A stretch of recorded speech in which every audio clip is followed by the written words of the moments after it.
Call the meeting to order. Looks like it's about 5:17 on February 8th, 2023. And we will do a roll call since we don't have all board members present, and we will do a roll call. So Kate Ryan, Yes. okay, Liz Cobbs, Yes, I'm here on Zoom. and then we've got Nancy Rowling here. Yes. And then Bill Marachek. And Joe Emmerich is, as we speak, on an airplane traveling for business, so we will not have Joe participating with us tonight. We have, we don't have any minutes to review tonight. I'm correct, right, Amy? Correct. So we're going to move on and take item 4, which is classification actions, and move that up to number 3. So we're going to move forward with Amy, if you'd like to give us a. Yeah. I'm going to just give a moment to share my screen.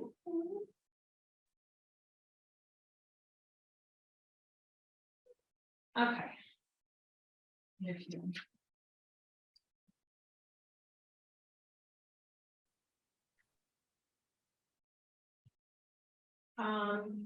All right, so.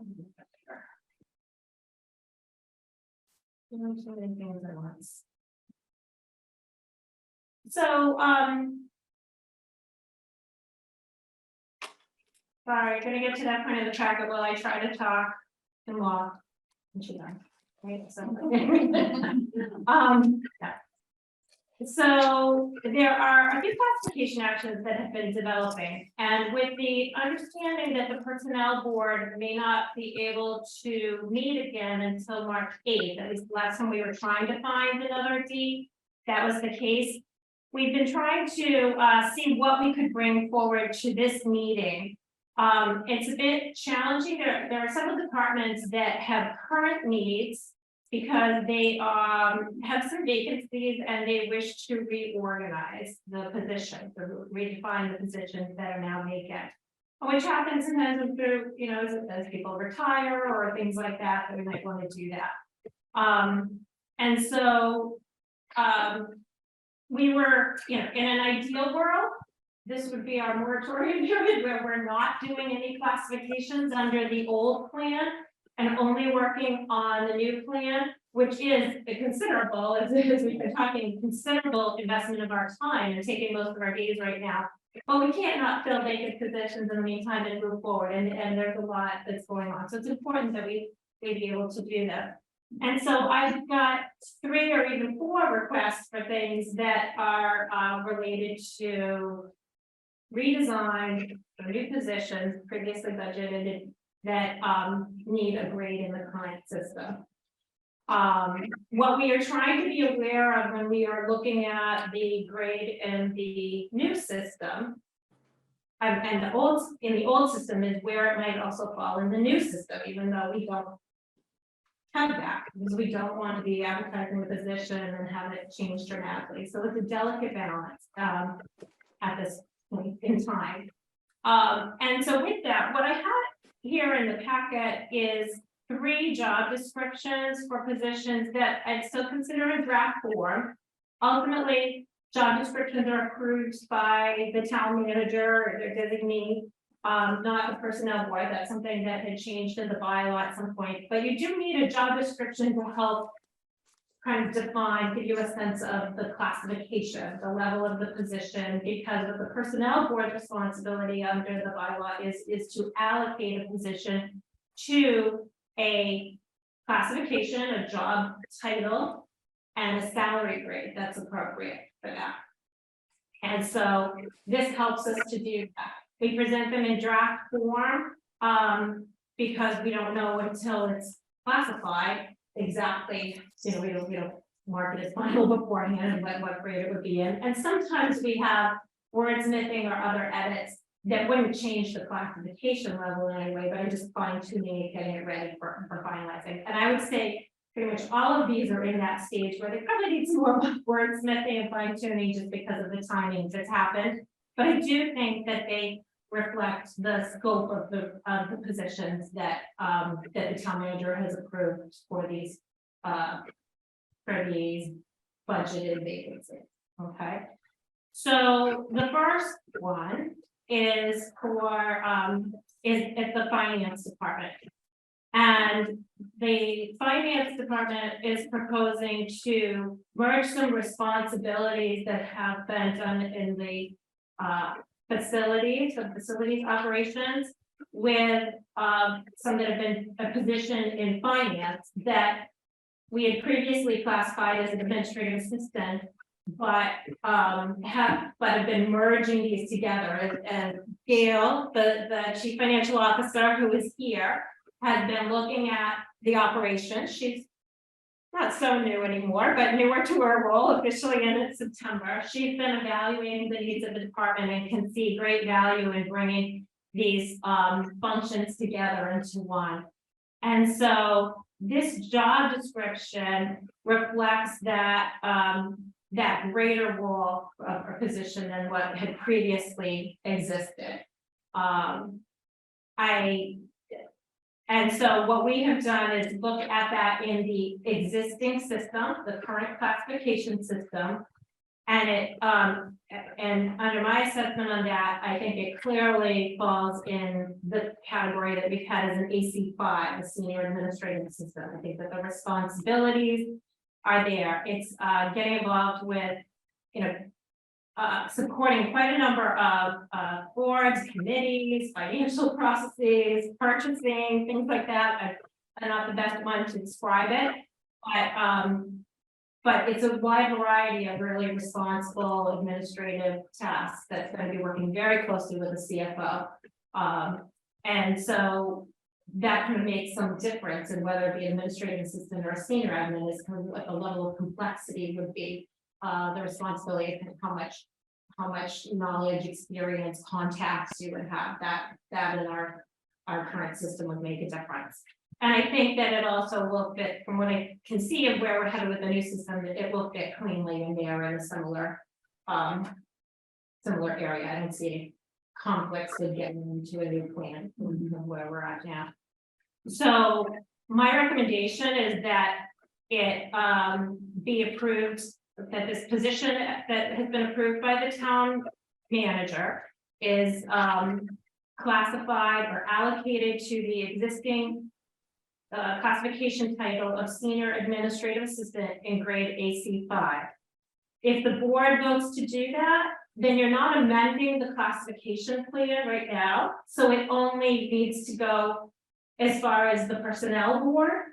You do not need this to go to town meeting for ratification. Town meeting gets involved if you are modifying the classification plan. So adding or changing a job title, or changing a salary range, or adding a salary range, that sort of thing. Those things go to town meeting. But when you have an existing classification level and title that you can allocate a position to because it's got the same level of work, knowledge, skills, abilities, then the personnel board can allocate it without it going further in that process. So, did that make sense? Maybe any questions first of Amy, and then maybe other questions. So, I mean, it's the town manager's approval already, but so this job description is not a brand new job description. Is it an older job description that's been added to and changed? Yeah, we have job descriptions for senior administrative assistant. Right. We have made them a bit different for each department because there are several senior admins. We do change them. It seemed like we talked about this in a meeting back one or two times. Yeah, at that time, we were classifying an administrative assistant for finance of memory. And that has not been filled at that level. And instead, as Gail has come in as the chief financial officer and re-looked at some of the opportunities that are existing now, she'd like to change that and instead take this is an expanded version, right? I consider the expanded version of that. So I think you'd see some common language in it, but there's also differences. Is there anything notable, Gail, that I didn't say about that? I think you covered it all. I think the Okay. other part is that it will be supporting two departments as well. So we'll be taking on facilities as well as the financial department. And do you have somebody for that position? We have been interviewing for it with, and not with the hope that it would be approved through this process. So we do have a candidate in. All right, Kate or Liz, do either one of you have any questions at this point? Hi, Yes. sorry.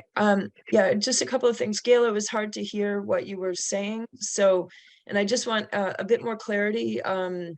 Nancy brought up that there was an older job description that's been revamped. And then Amy, you mentioned that there was actually a decision to restructure in the finance group. Is that correct? Correct. So there was, you know, we had a classified position that was in the finance department, only supporting finance, that was allocated to the classification of administrative assistant. And that position wasn't filled in that capacity. And what Gail was pointing out is one of the differences is that this now would involve supporting two operations, two departments, not only finance, but also facilities, which is kind of all those responsibilities are rolling into this position, which is is recommended as a higher level position. And so does that mean that this individual would report to two different people or both facilities and finance under you, Gail? Yeah. Gail's gonna come up so that you can hear her.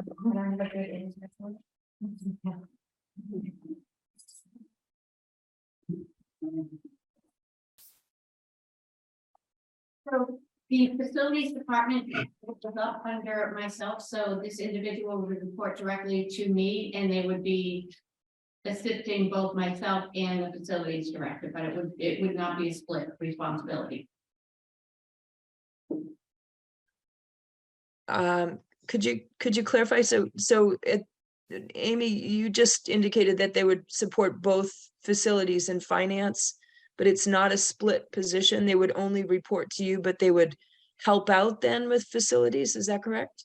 Yes, that is correct. What they would be doing is all of the various bill schedules as we're consolidating more items under the facilities department. They would be working with me to roll that out. They would be assuming additional responsibilities for all of the utility billing and payments throughout the entire town. They would also be helping out on a lot of procurement areas, as well as supporting 3 committees that I myself am participating in. So they would be direct report to me, but assisting with the bill schedule and procurement related to facilities.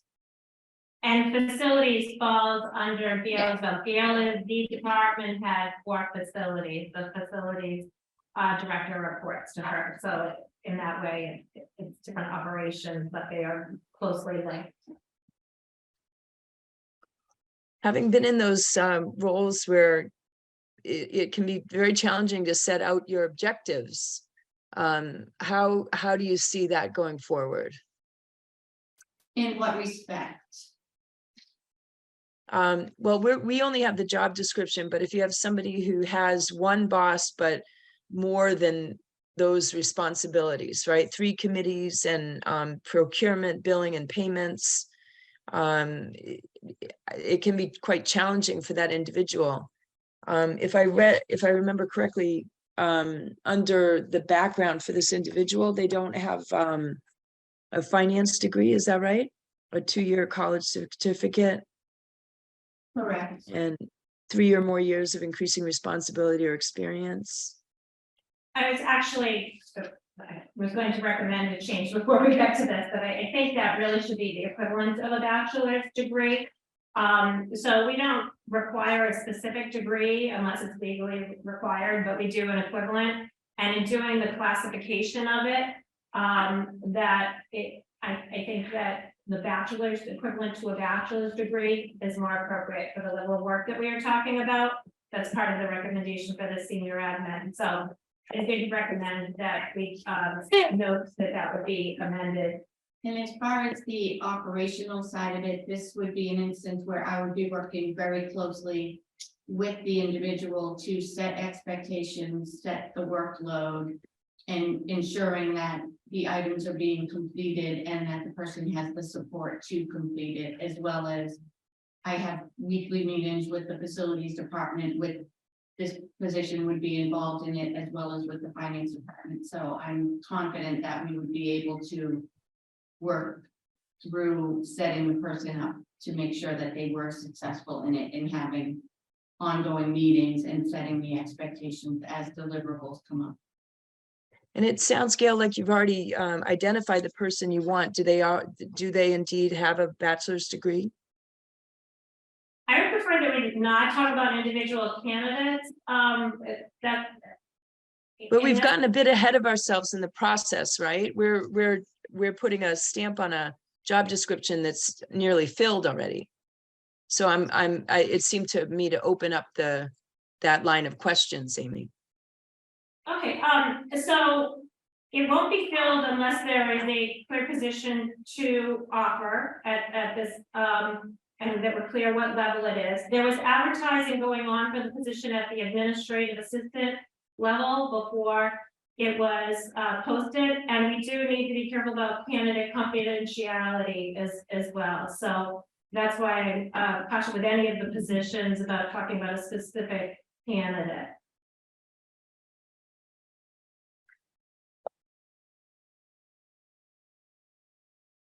Liz, I'm not sure that's addressing your point. Maybe can you? No, I understand that I shouldn't ask questions, but I did want to have on record that it seems like we got the cart before the horse on this one.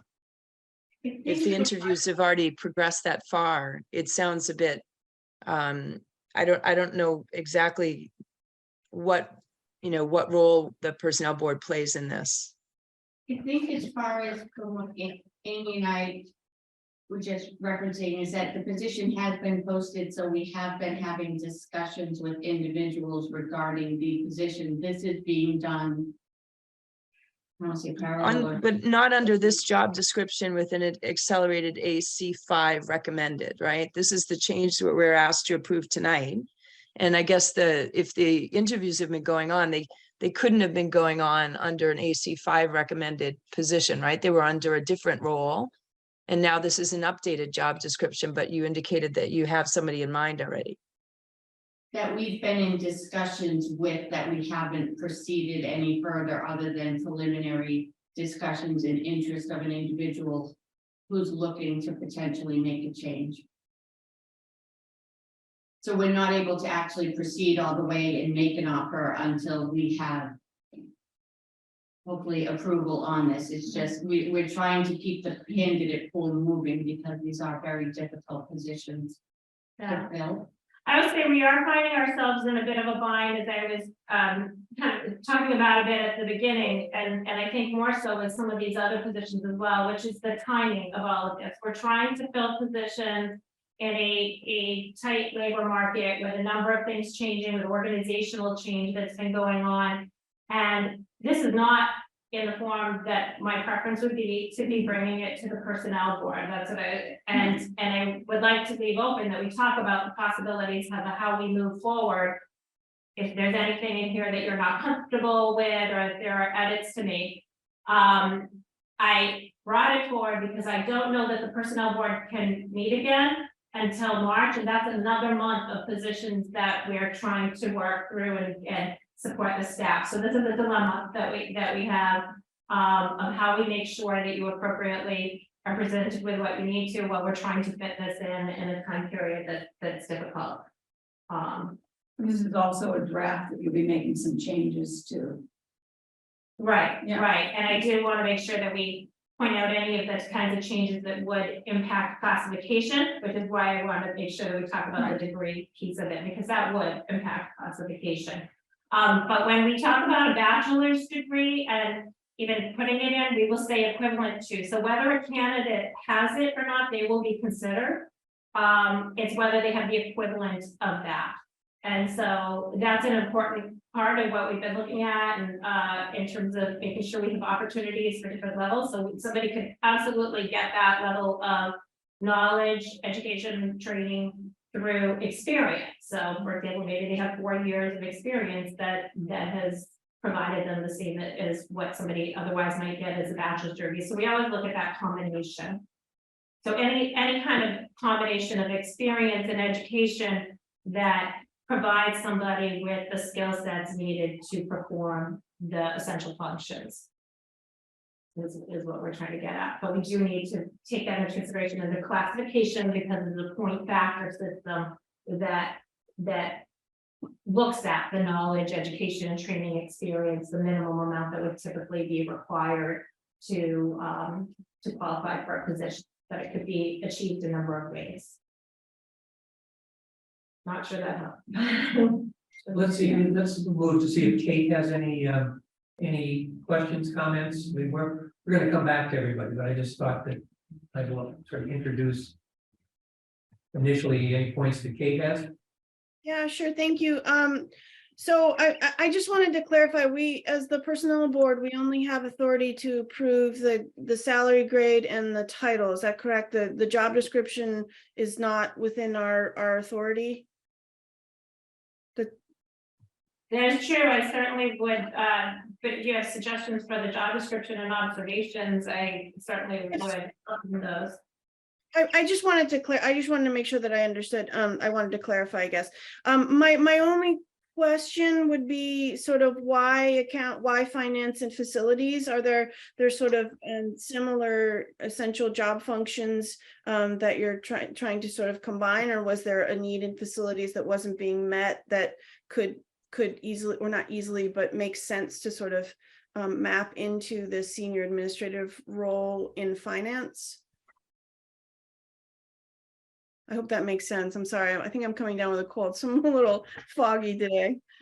No, it makes complete sense. And so the facilities function rolling up under the CFO is a relatively newer change. It had, I actually started in September, and with some of the other personnel changes that have happened, that function was rolled up under the CFO function. So when I was assessing the roles and what was happening with each department, there are a lot of similarities, a lot of it being we're consolidating more items within facilities as far as all of the utilities, all of the maintenance.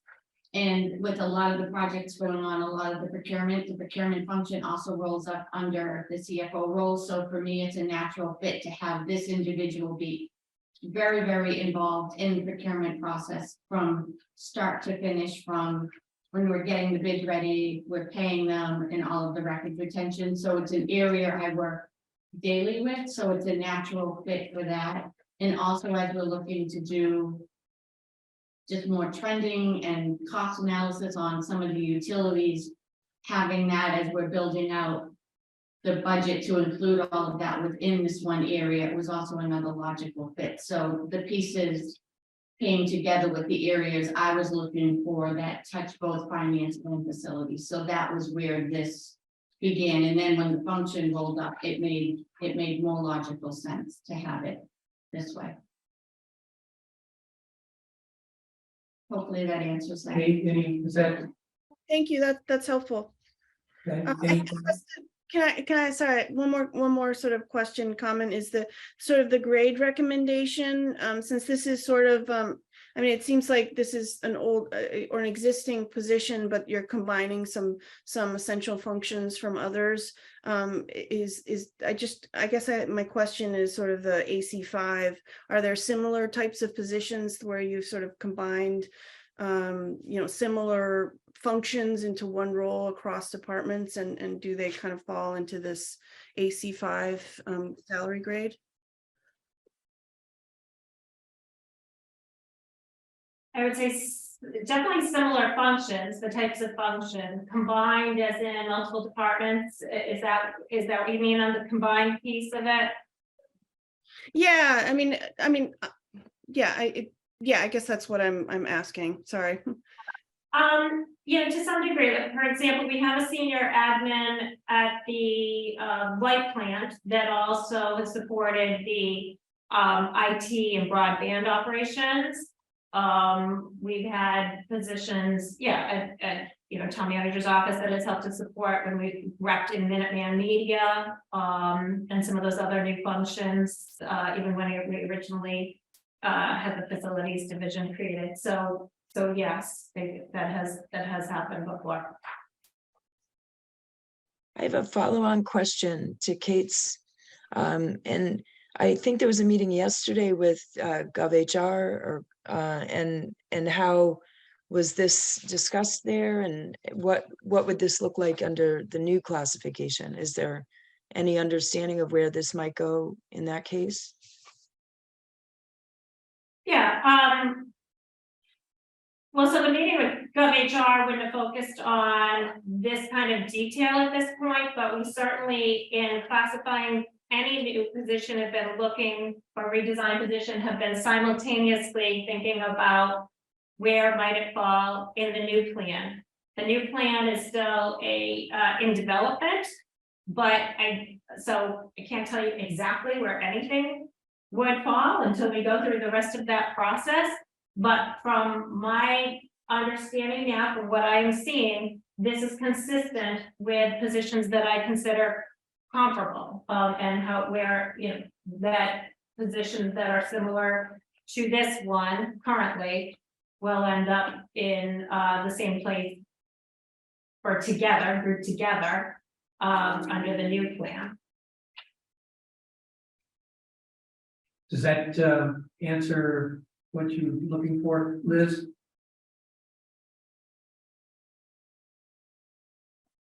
You've muted, Liz. Sorry. Yeah, for that question, it helps. Thank you very much. Going back to the earlier series of questions, if you have someone on that you've been interviewing already under the old position, it seems that maybe that position, I'm not sure what that was, what salary grade that was, Amy, was that AC? Yeah. AC4, administrative assistant. Okay, so you had folks that were interviewing under that level, and now those people will be elevated to AC5 and be accepted in the process for this new classified position, right? Well, we discussed what approach we'd use to post it, whether we're reposting it or looking at it internally as an internal opportunity for restructuring. So we assess it based on what the final classification is and what it makes sense for the next steps for proceeding. But certainly, if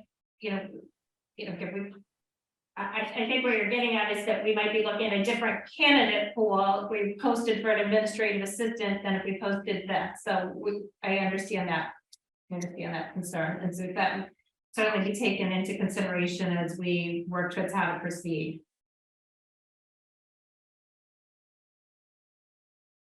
Thank you. So does that mean then you repost? I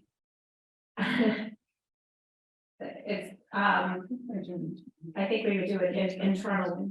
I think we would do an internal posting. So in an internal posting, can you define? I don't know if I know. Meaning that we're not putting it in ad to the public because we think we have an internal candidate. But how does that internal candidate know that it's now a higher grade? That's what, okay, so that's what posting would be, is putting it up there for employees to be aware that they can apply.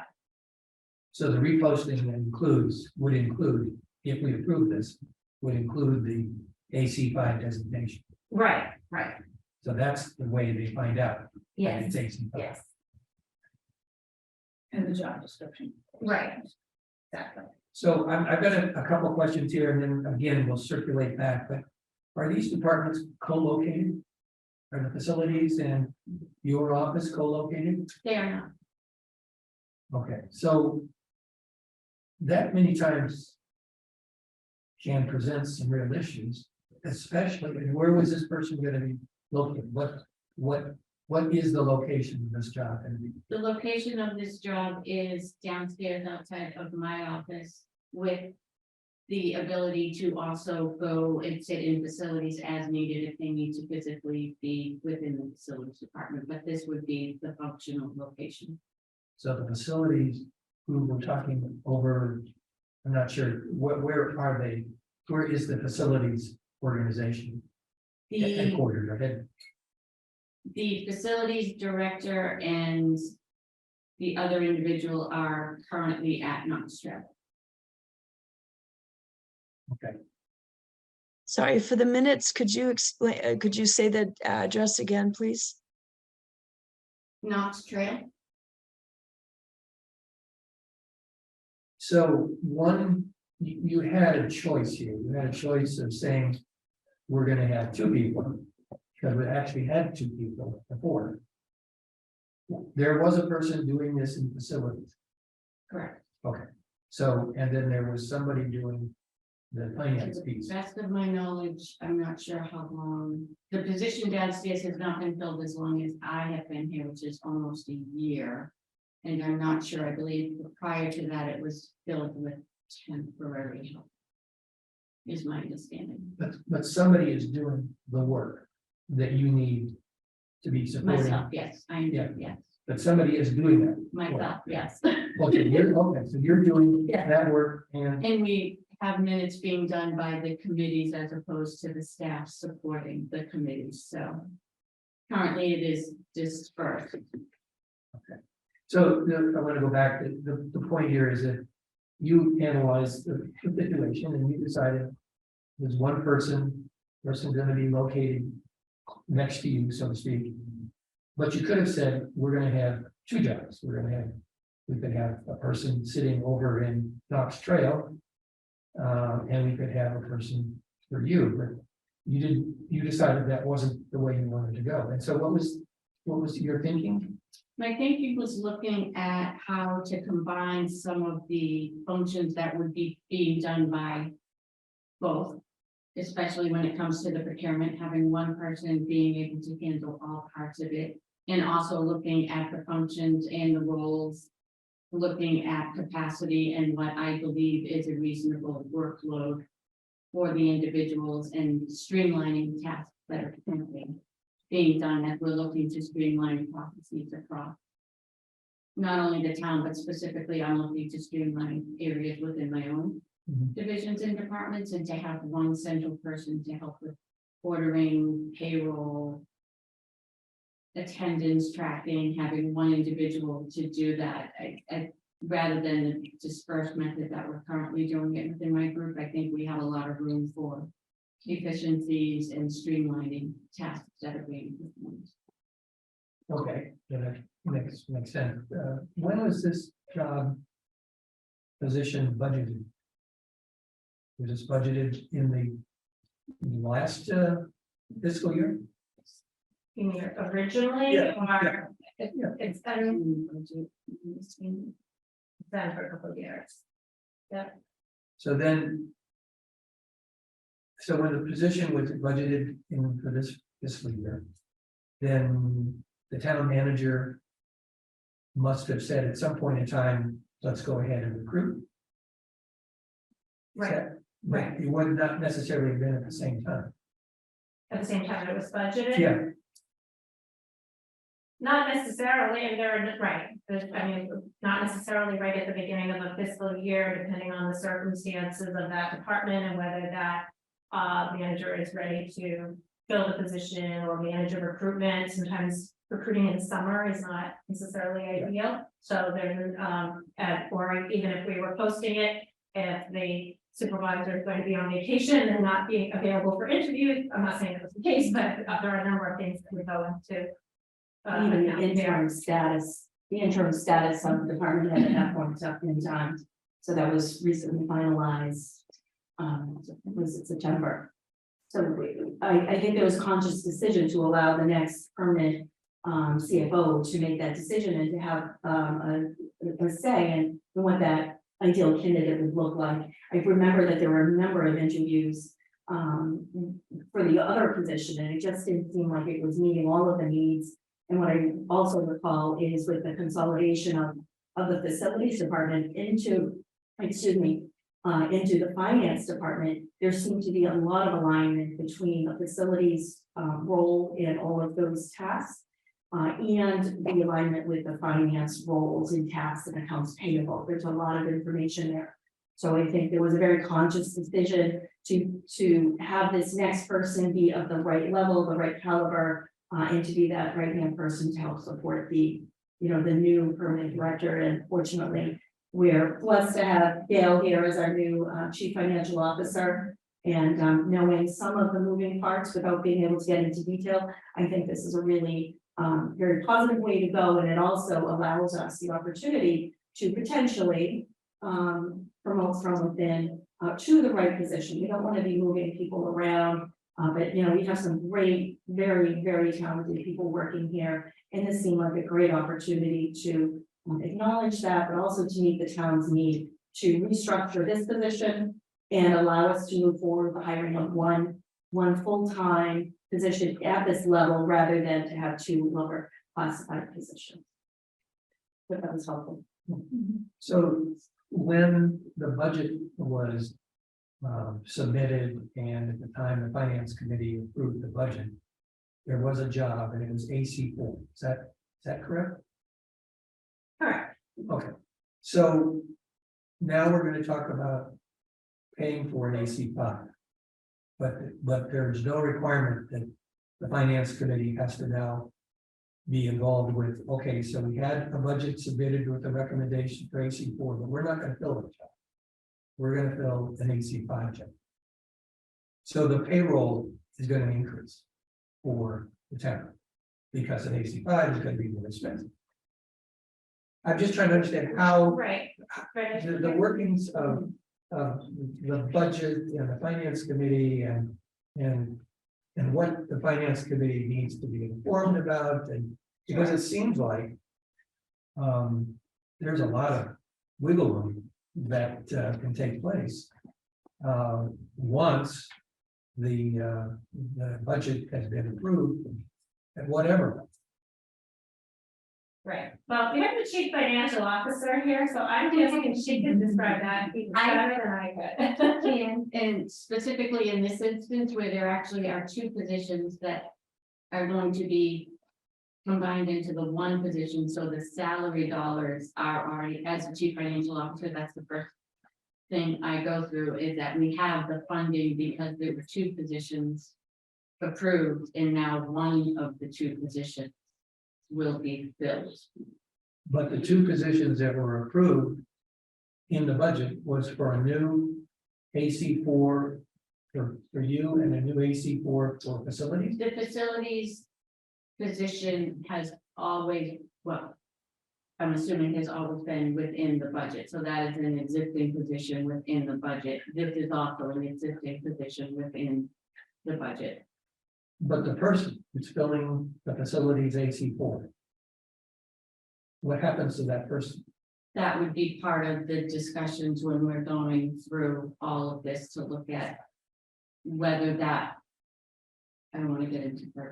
So, well, but it's what I'm trying to get is understand the process. Yeah, I think that if I heard you correctly, Bill, about who, so within the budget, in an appropriation, let's take this situation away. You're saying anytime that the budget, when we set up the budget, we put forth a number of budgeted positions and a salary for that position that relates to the grade. So if we're making these mid-year changes, whether it be here or in any other department, I think that you're wondering, well, then what's the approval process for that? How does that relate to the finance committee? And I think this goes back to total appropriation and the authority of the town manager to use those funds that were appropriated by town meeting. So maybe, if you can answer it from that perspective rather than about this individual situation.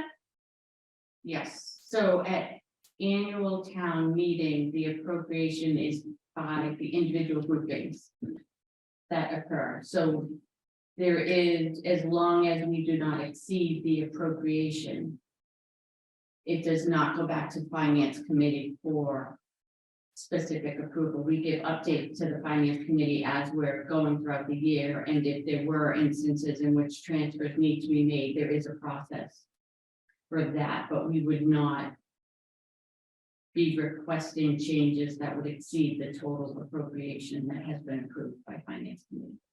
And they don't get into approving all the Position. individual position levels. Here's the overall budget the town manager is proposing, and it includes the best projection for the next year of what's needed to meet the service needs.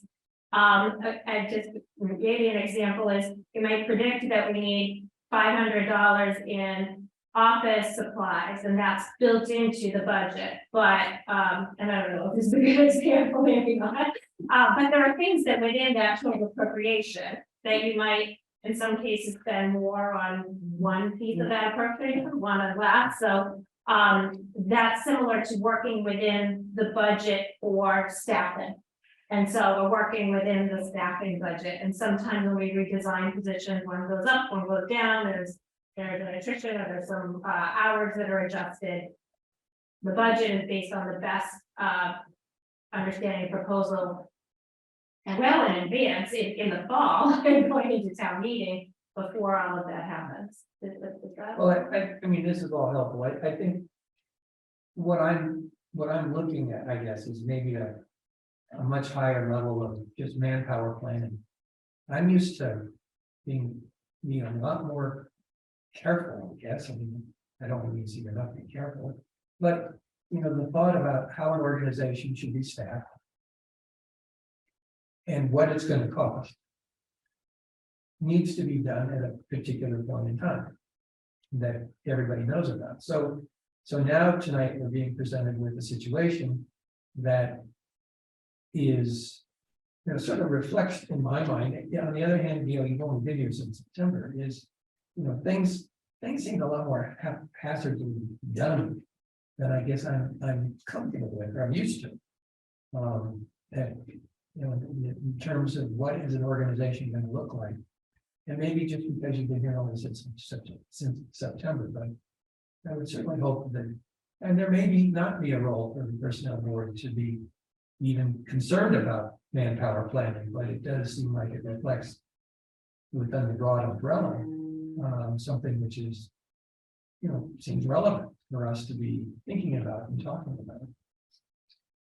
I think staffing levels are definitely part of the budget process, that there are meetings with the CFO, the number of finance staff, the town manager, the town manager's budget, and that whole process goes into figuring out the number of hours and levels of services that are needed. We have positions that we cannot just change easily during the year, and so we take advantage of opportunities when they arise. When people retire, we often redesign that mid-year, and that we might not know that was going to happen. So I think it's a process of trying to be aware of future needs and take advantage of situations that occur to make things more efficient or improve upon them, which is, maybe more haphazard than what you have worked with, but that's the process that has happened here. Is that there's a good amount of discussion on staffing during the budget process. There were a number of budget requests that included additions of staffing that weren't funded and weren't recommended by the town manager ultimately in the budget. Town manager assesses where the need is during that period.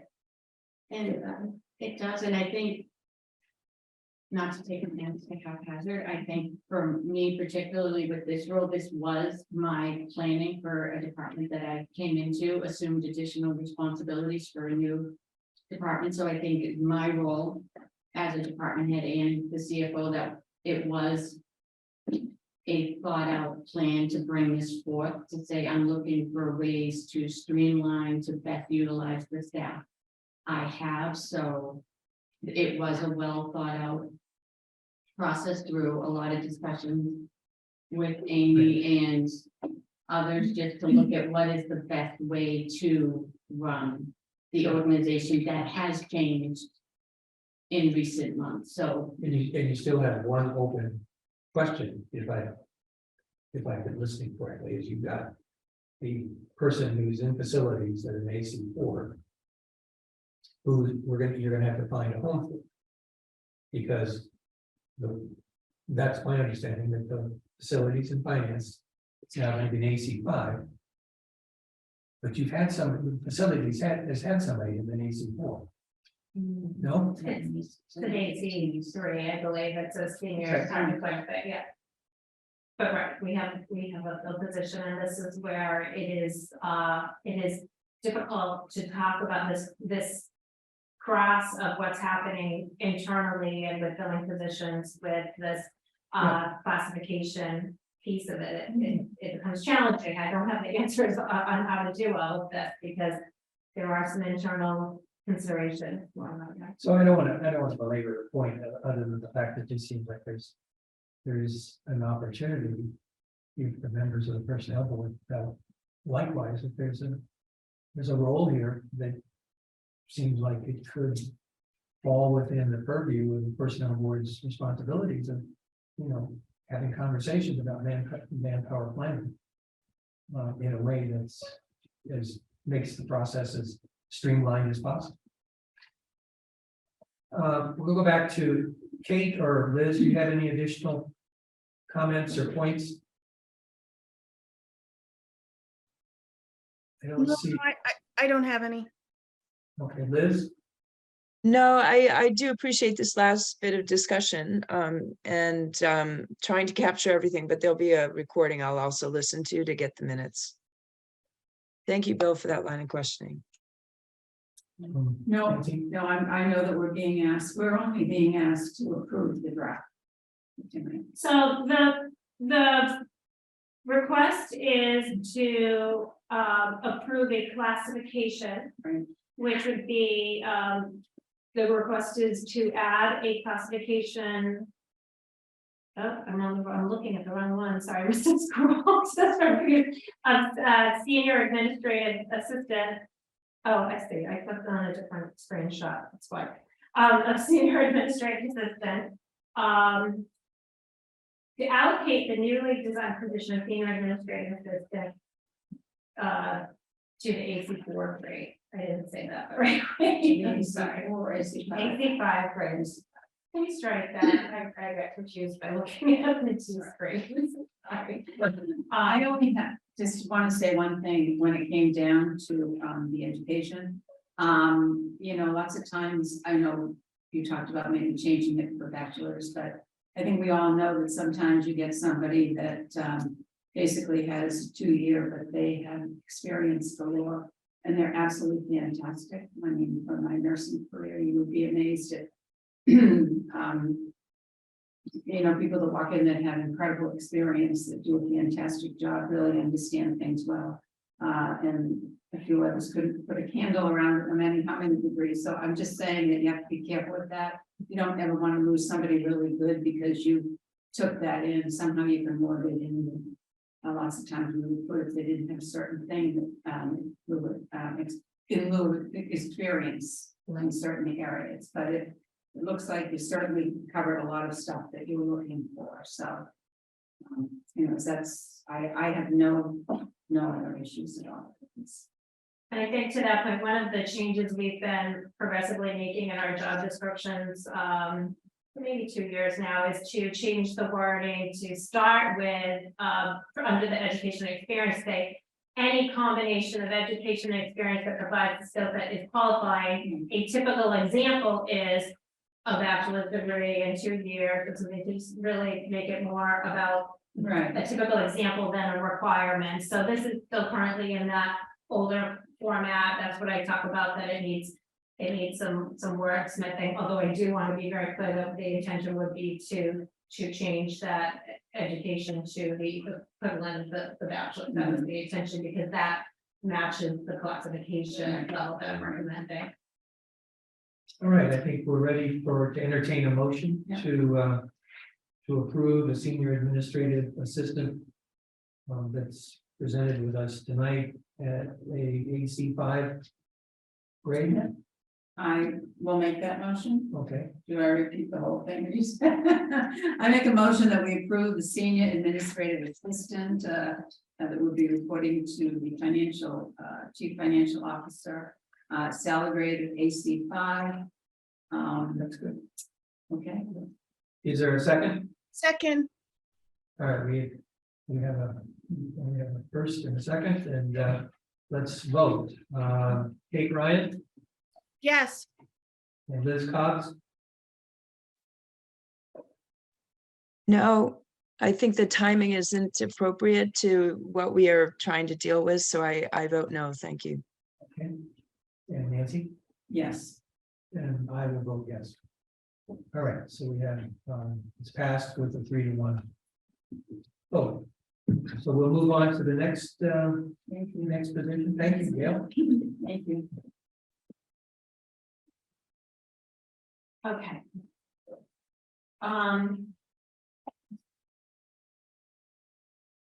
So, again, the timing of this, I agree is a challenge and not ideal. I would have preferred to present this in a different way. But I don't want to hold up the senior services division from moving forward.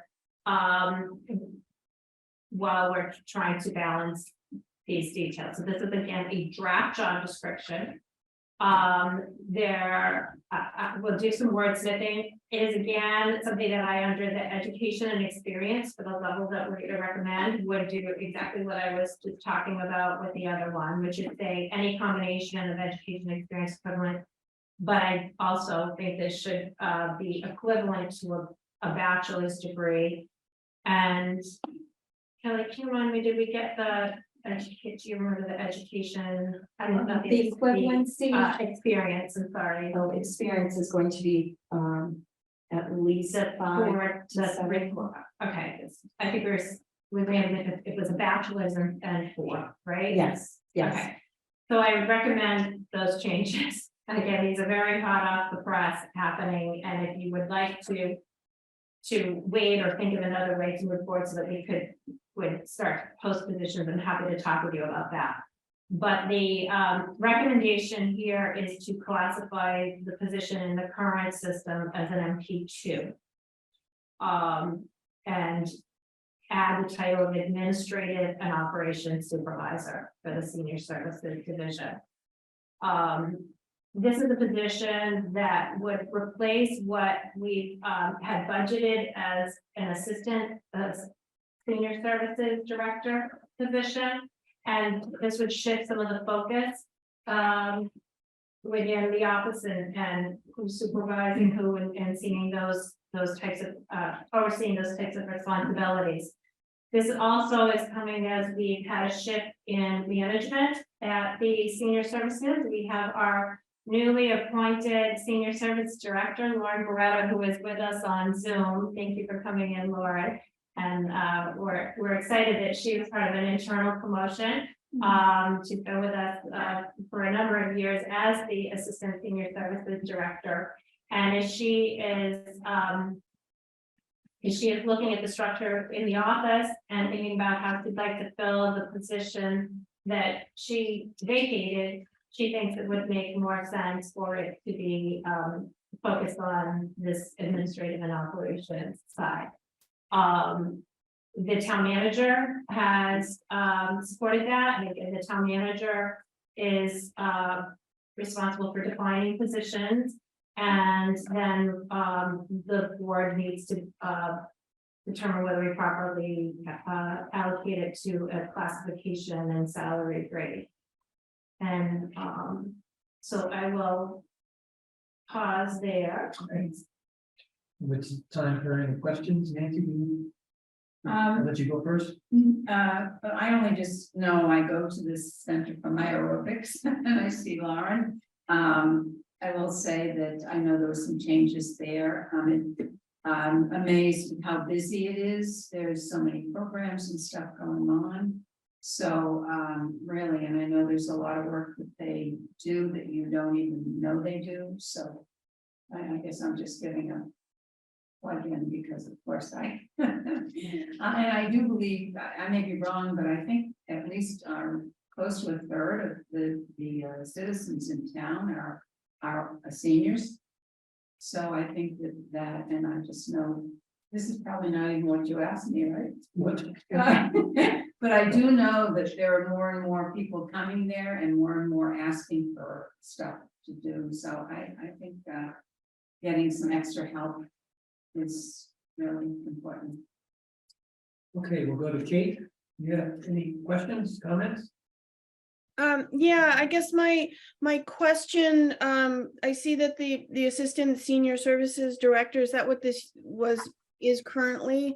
And so that's an MP3 and this is going down to an MP2, and I'm sort of wondering what, I guess, why are the responsibilities and a sort of essential functions changing for this position so significantly that we move it down a step, or? Yeah, that's a great question, and one that Kelly and I were really thinking about through the classification. The Assistant Senior Services Director really had more of a expectation that the position would come with human services, social services types of experience, and this is much more of the office and operations end of it. And so that does impact the scoring factors that we have in the current system. I would rather be conservative right now in terms of where it fits in the current system than find us that in the next classification system that we're suddenly in a situation where the salary range would be lower. So while we could explore more to determine if it really could get to the MP3 as we look at these duties, I think that is better left for the process that is happening, and that this appropriately classifies it under the current system with the understanding of the duties now, and it fits under I would say it's a little bit less in terms of the requirements for specific knowledge and judgment related to social services and being involved with the seniors in terms of thank you. In terms of case management. So I think that does make a difference under our current system. And then we can look at it more thoroughly with the new system to make sure that it gets placed properly there. And Is that? Okay. yeah, can I just ask one more? Is this currently vacant? This position is not filled? Okay. Correct, just because Lauren was in the assistant senior services. And this has been posted internally or not? It has not been, no, it has not been posted, it's a different situation, this is all new, we haven't done anything with that. Anything more, Kate? Sorry, no, I'm good. Thank you. Okay. Liz, do you have any comments, questions? No, this is a reclassified position, and I just want to make sure I got the notes right. It says TBD on the form that we received, but Amy, you said now it would go to an MP2. Is that correct? I'm recommending it that it be placed at the MP2 grade. Understood. That's all, just that clarification.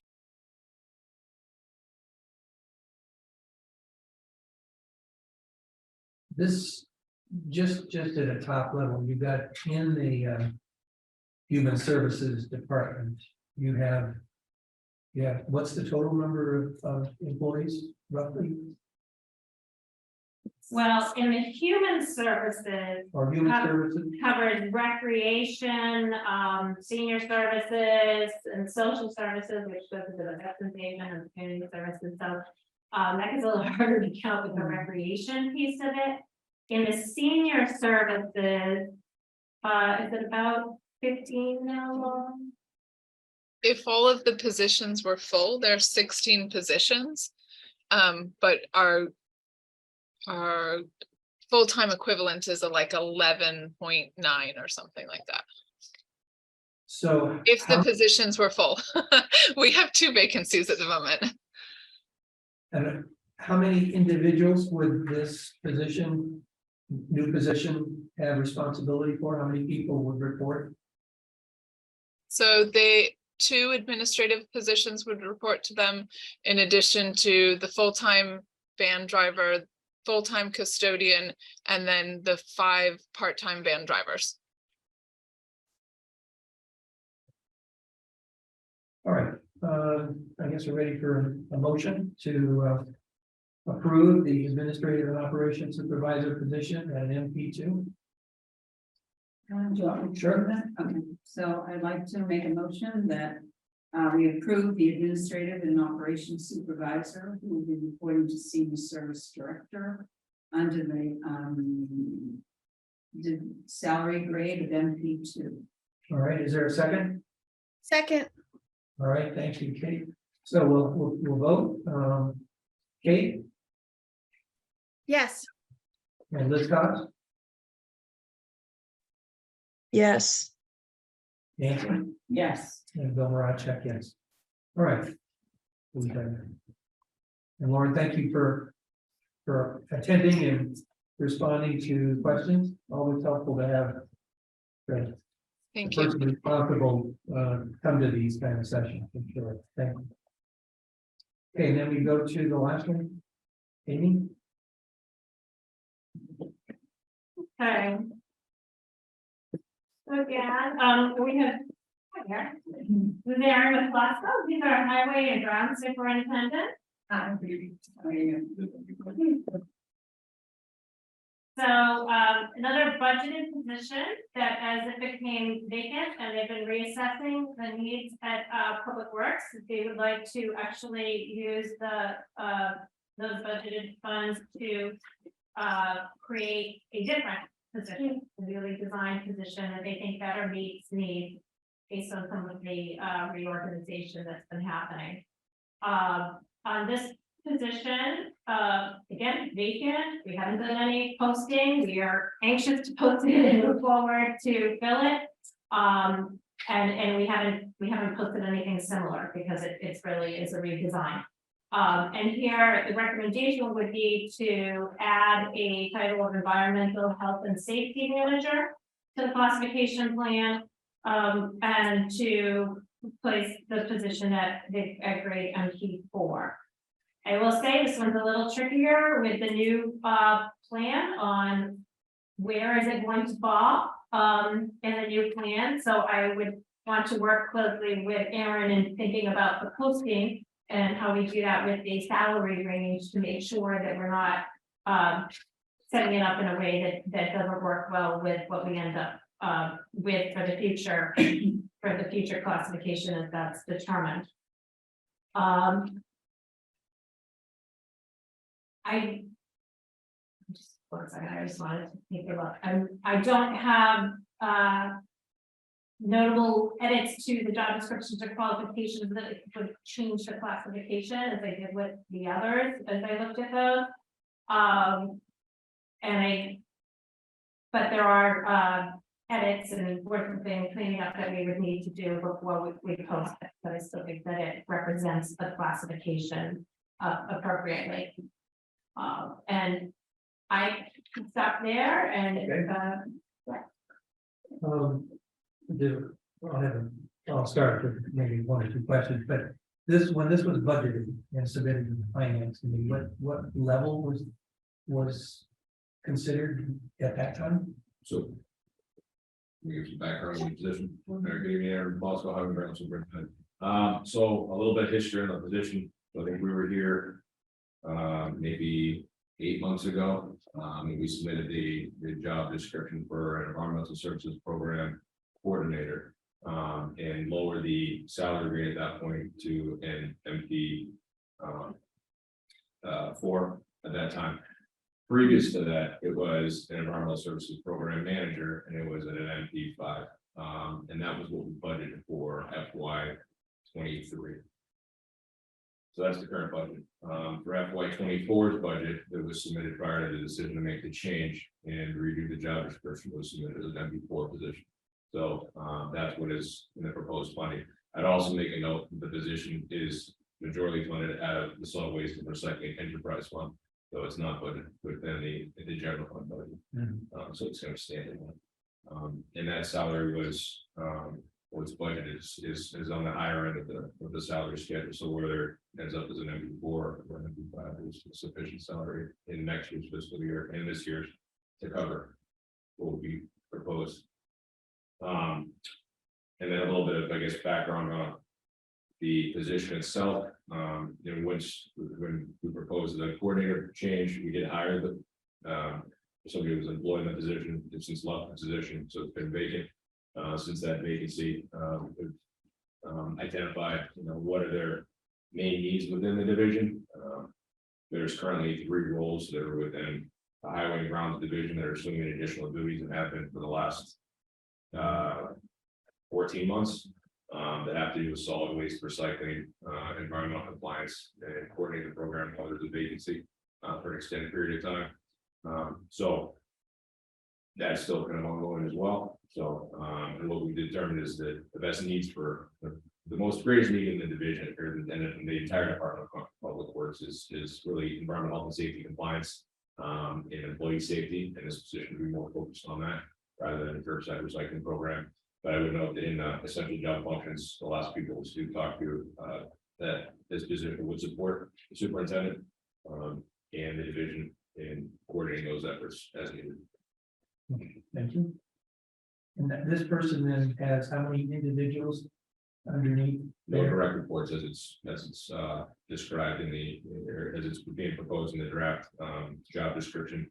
It would have authority to give general direction to any individuals within Concord Public Works as a position more of a compliance and support function. Who work within staff and have administrative support, but no direct reports. And how many individuals report to the Public Works Director? To the director, Yeah, I mean, roughly. about 50. I know that within my division alone, that we about 25. That reports directly to the director. Not directly to the director, no. No. Directly to the director, there's a highway and ground superintendent, a water and sewer superintendent, a town engineer, and a senior administrative assistant and a management analyst. Okay, So 5, this would be a 6th. okay.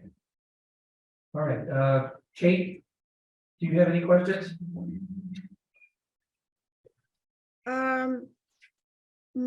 No, actually, my only question was that what was the difference between the environmental services program administrator, which is currently an MP4, but I think you'd actually just addressed that, so I didn't really have anything else. Okay. Thank you, Liz Cobbs. No, I mean, I guess my overall concern with all of this piece of the agenda is, we have a new compensation classification system coming. I think it's going to make it harder to afford having made these changes. I'm not sure I have all the information I would need to go forward with confidence with these changes, but this is the circumstances we face tonight. Right. Thank you, Liz. Nancy?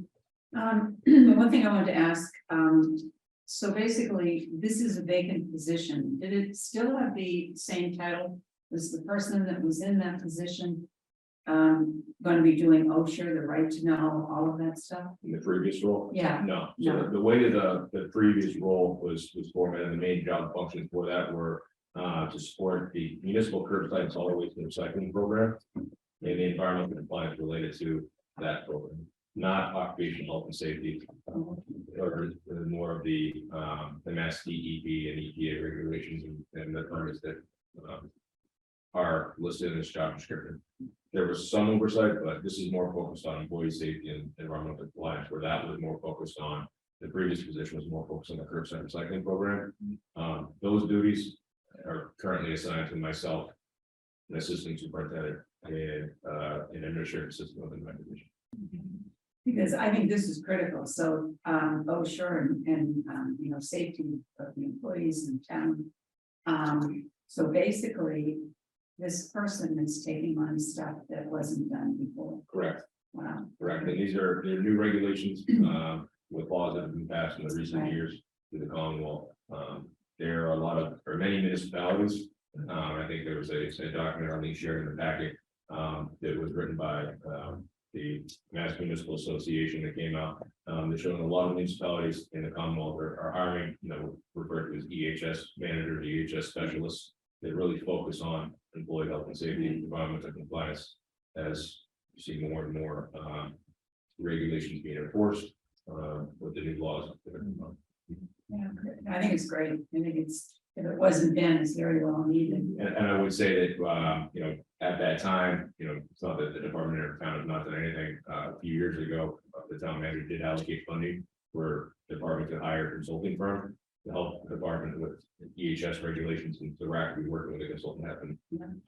But this is, one of the reasons it's here is a proposed job description before the personnel board is that while working with the consultant, seeing how much time and effort is required, it's really a full-time position. It's needed. Yeah, I still think it's better to have one of the own. Right there all the time. So anyways, Okay, the only other thing I just want to inquire about is you had a person as a coordinator in a position, and then that was a short-term plan. Correct. So in order to try to ensure next time it's not a short-term plan, what lessons learned are there? That's one of the reasons why we completely changed the job. So it's a completely different job now. We're just using that headcount. So those duties of that person was previously assigned. But you're gonna still have the same challenge of having a person hire and stay with you. Correct. I can't go into the details on why that situation. No, I just, I respect that, and I'm not really, I'm just trying to understand, because of that situation, what lessons have you or the Public Works Organization learned that will try to avoid a similar repeat? So the director and I sat down and debriefed many hours, multiple sessions on the real needs of the department relative to that position, those functions.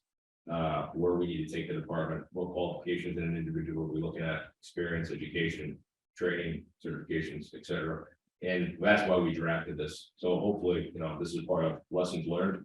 A lot of this document in here, make sure we get the right person to really meet the needs of the department. Well, yeah, I mean, I think that's a very good answer, and it shows me that you've reflected on exactly, I mean, having multiple short-term hires is not good for the organization. I agree. And therefore, what in my years, you have to debrief and learn from experience and say, gee, we need to maybe take a different approach, and or maybe not. Anyway, so thank you for that. I guess we're ready to entertain a motion for this MP4 designation for the environmental health and safety manager. okay. I'd like to make a motion to approve the environmental health and safety manager. The Department of Public Works reporting to the Public Works Director, and the salary grade of MP4. All right, thank you, Nancy. Is there a second? Second, Thank you, Kate. So we will vote. Kate Ryan, yes. Liz Cobbs, Yeah. Yes, sorry, my voice is going. Yes. and Nancy Carlin. And Bill Moravchik, yes. So approve that position as an MP4. And thank you for Thank you very much. being back to share with us here. All right. So we're now going to move on. And Gail, thank you very much for your opinion.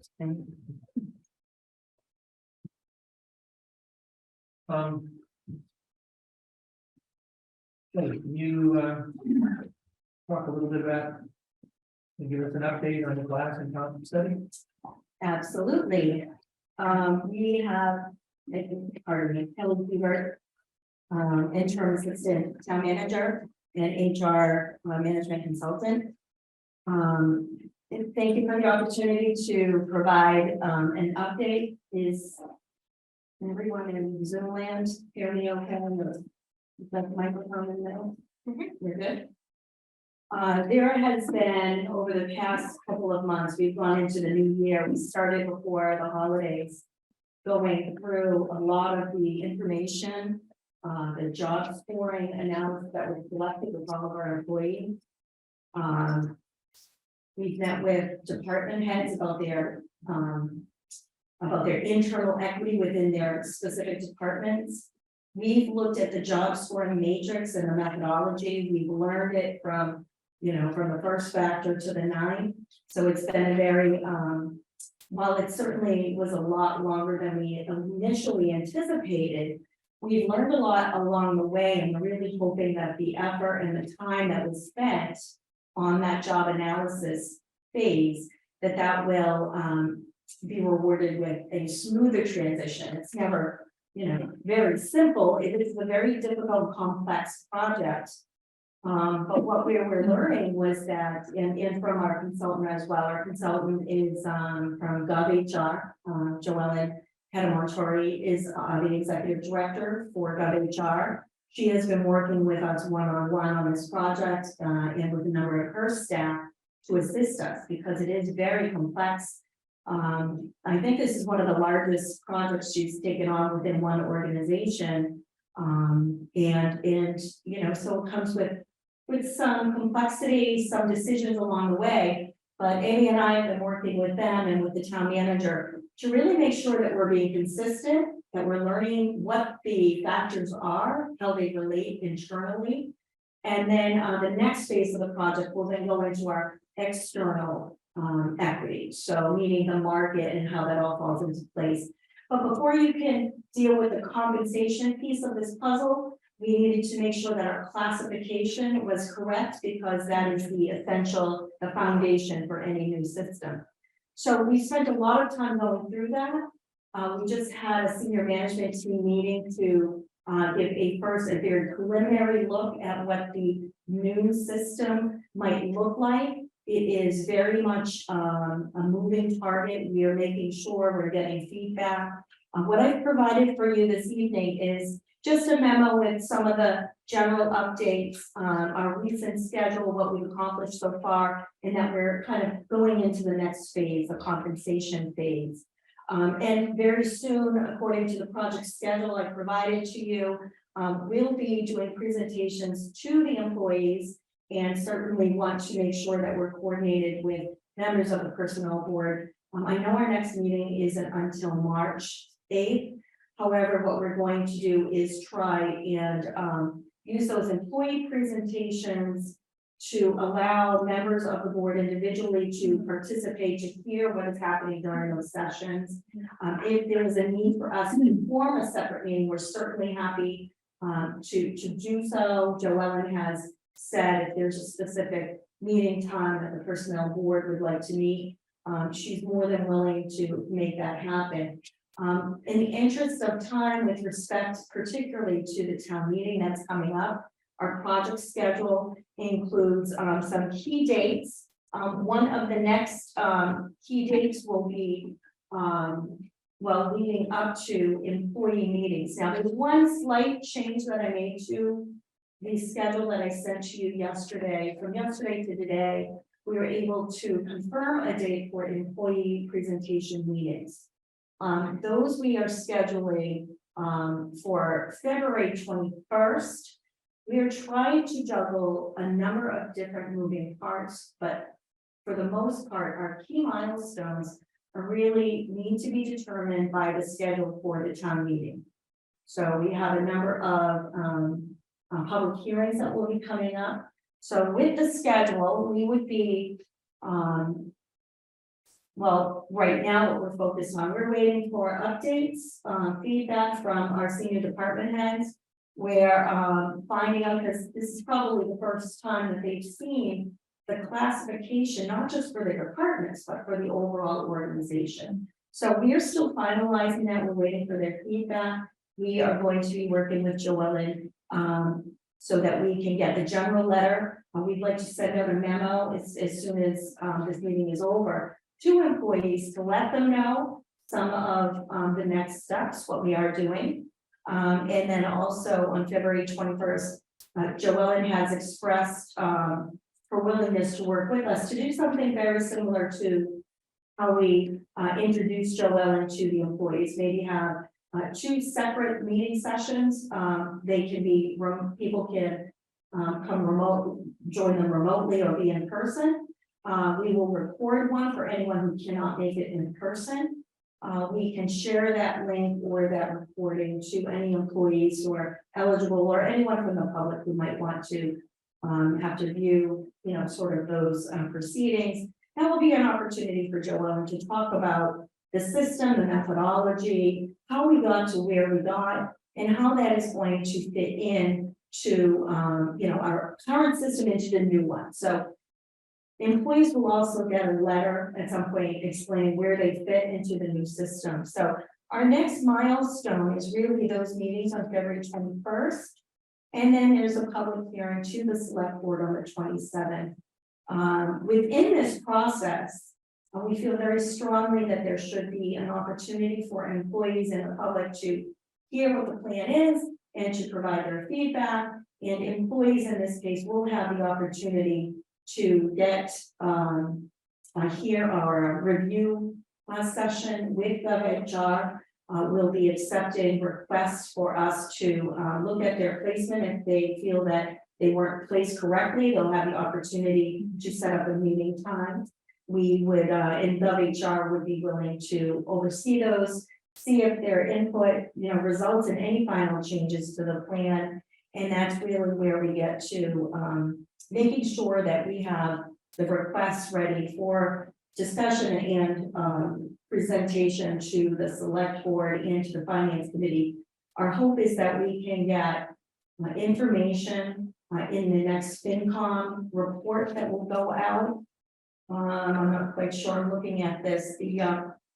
I think that's going to be after your next meeting. So March 8th is the next personal board meeting. We will be able to discuss that portion of the project in a little bit more detail perhaps, but also be talking about the benefits review portion of this project. Because of the complexity of our project, we did have to push out the benefits portion of the project, just because there is a lot, there's a lot going on right now in making sure that we get the Concord class plan correct and that we have enough time to talk with employees, give them an opportunity to give us feedback. So this is just a general overview of the schedule as we see it from here. And this includes some of GovHR's action items as well as our milestones related to the town meeting. So I think the March 8th meeting of this board is probably the next time we'll be together as a group, unless there's a feeling that you would like to meet sooner at some other point. So that's why I provided the project schedule for you. There are 3 articles that are on the warrant that has been sent out to all of the voters and residents. We're really talking about articles 4, 5, and 6. In general, for those who aren't aware, those are basically the 3 articles. One represents the ratification of decisions made by the personnel board since the last town meeting. And then number 5 represents sort of the status quo system that exists right now with an added 3% structure adjustment included. And then, of course, there's the 6th. Article number 6 represents this process and the proposed classification compensation schedule that we will be coming out with and working on with Joellen, you know, just to really get that in writing and get that into the FinCom report so that can be mailed to all of the voters ahead of the town meeting schedule. If I missed anything, please fill in. There's I'm throwing a lot of information out there. I don't want to be confusing, just trying to clarify. I do want to make a correction. I think that you reversed Articles 5 and 6. So Article 5 would be about a new classification plan. Article 6, as mentioned in the warrant, is about an amendment of the classification plan that we have with the 3% increase applied, and that would be moved if needed. That's a backup. Thank you for clarifying that. That's an important clarification because we're trying to structure this in such a way that if there is action on the new plan, we wouldn't necessarily need to move on the other article. This is really just a strategic way to allow the opportunity for both systems to be considered. And I know that the town manager and Amy, as the HR director, has met with the moderator to discuss how that appears in the warrant. We did put those applicable pages in your packet for your general reference, because those are ultimately what will be discussed at the upcoming public hearings. All right. Thank you. Thank you. Yeah. There is a lot of information here, right? I guess what I'm processing from this is that it looks like we should be able to move forward with Article 5 without reservation. Is that a correct conclusion? And that's the goal for having Article 5 being moved. And is that? Yes, right, I mean, yes, I still think that we That's are good. on track to move forward. I think it is doable. We keep, we adjust as needed. You cannot predict everything that you're going to uncover in one of these plans and how many questions are coming up or things that we need to explore further. So I don't want to say we are good with it in deadlines. We need, as you say, we need milestones, we need timelines, but yes, it still can happen if everybody gets to that point and they're comfortable with where we're at.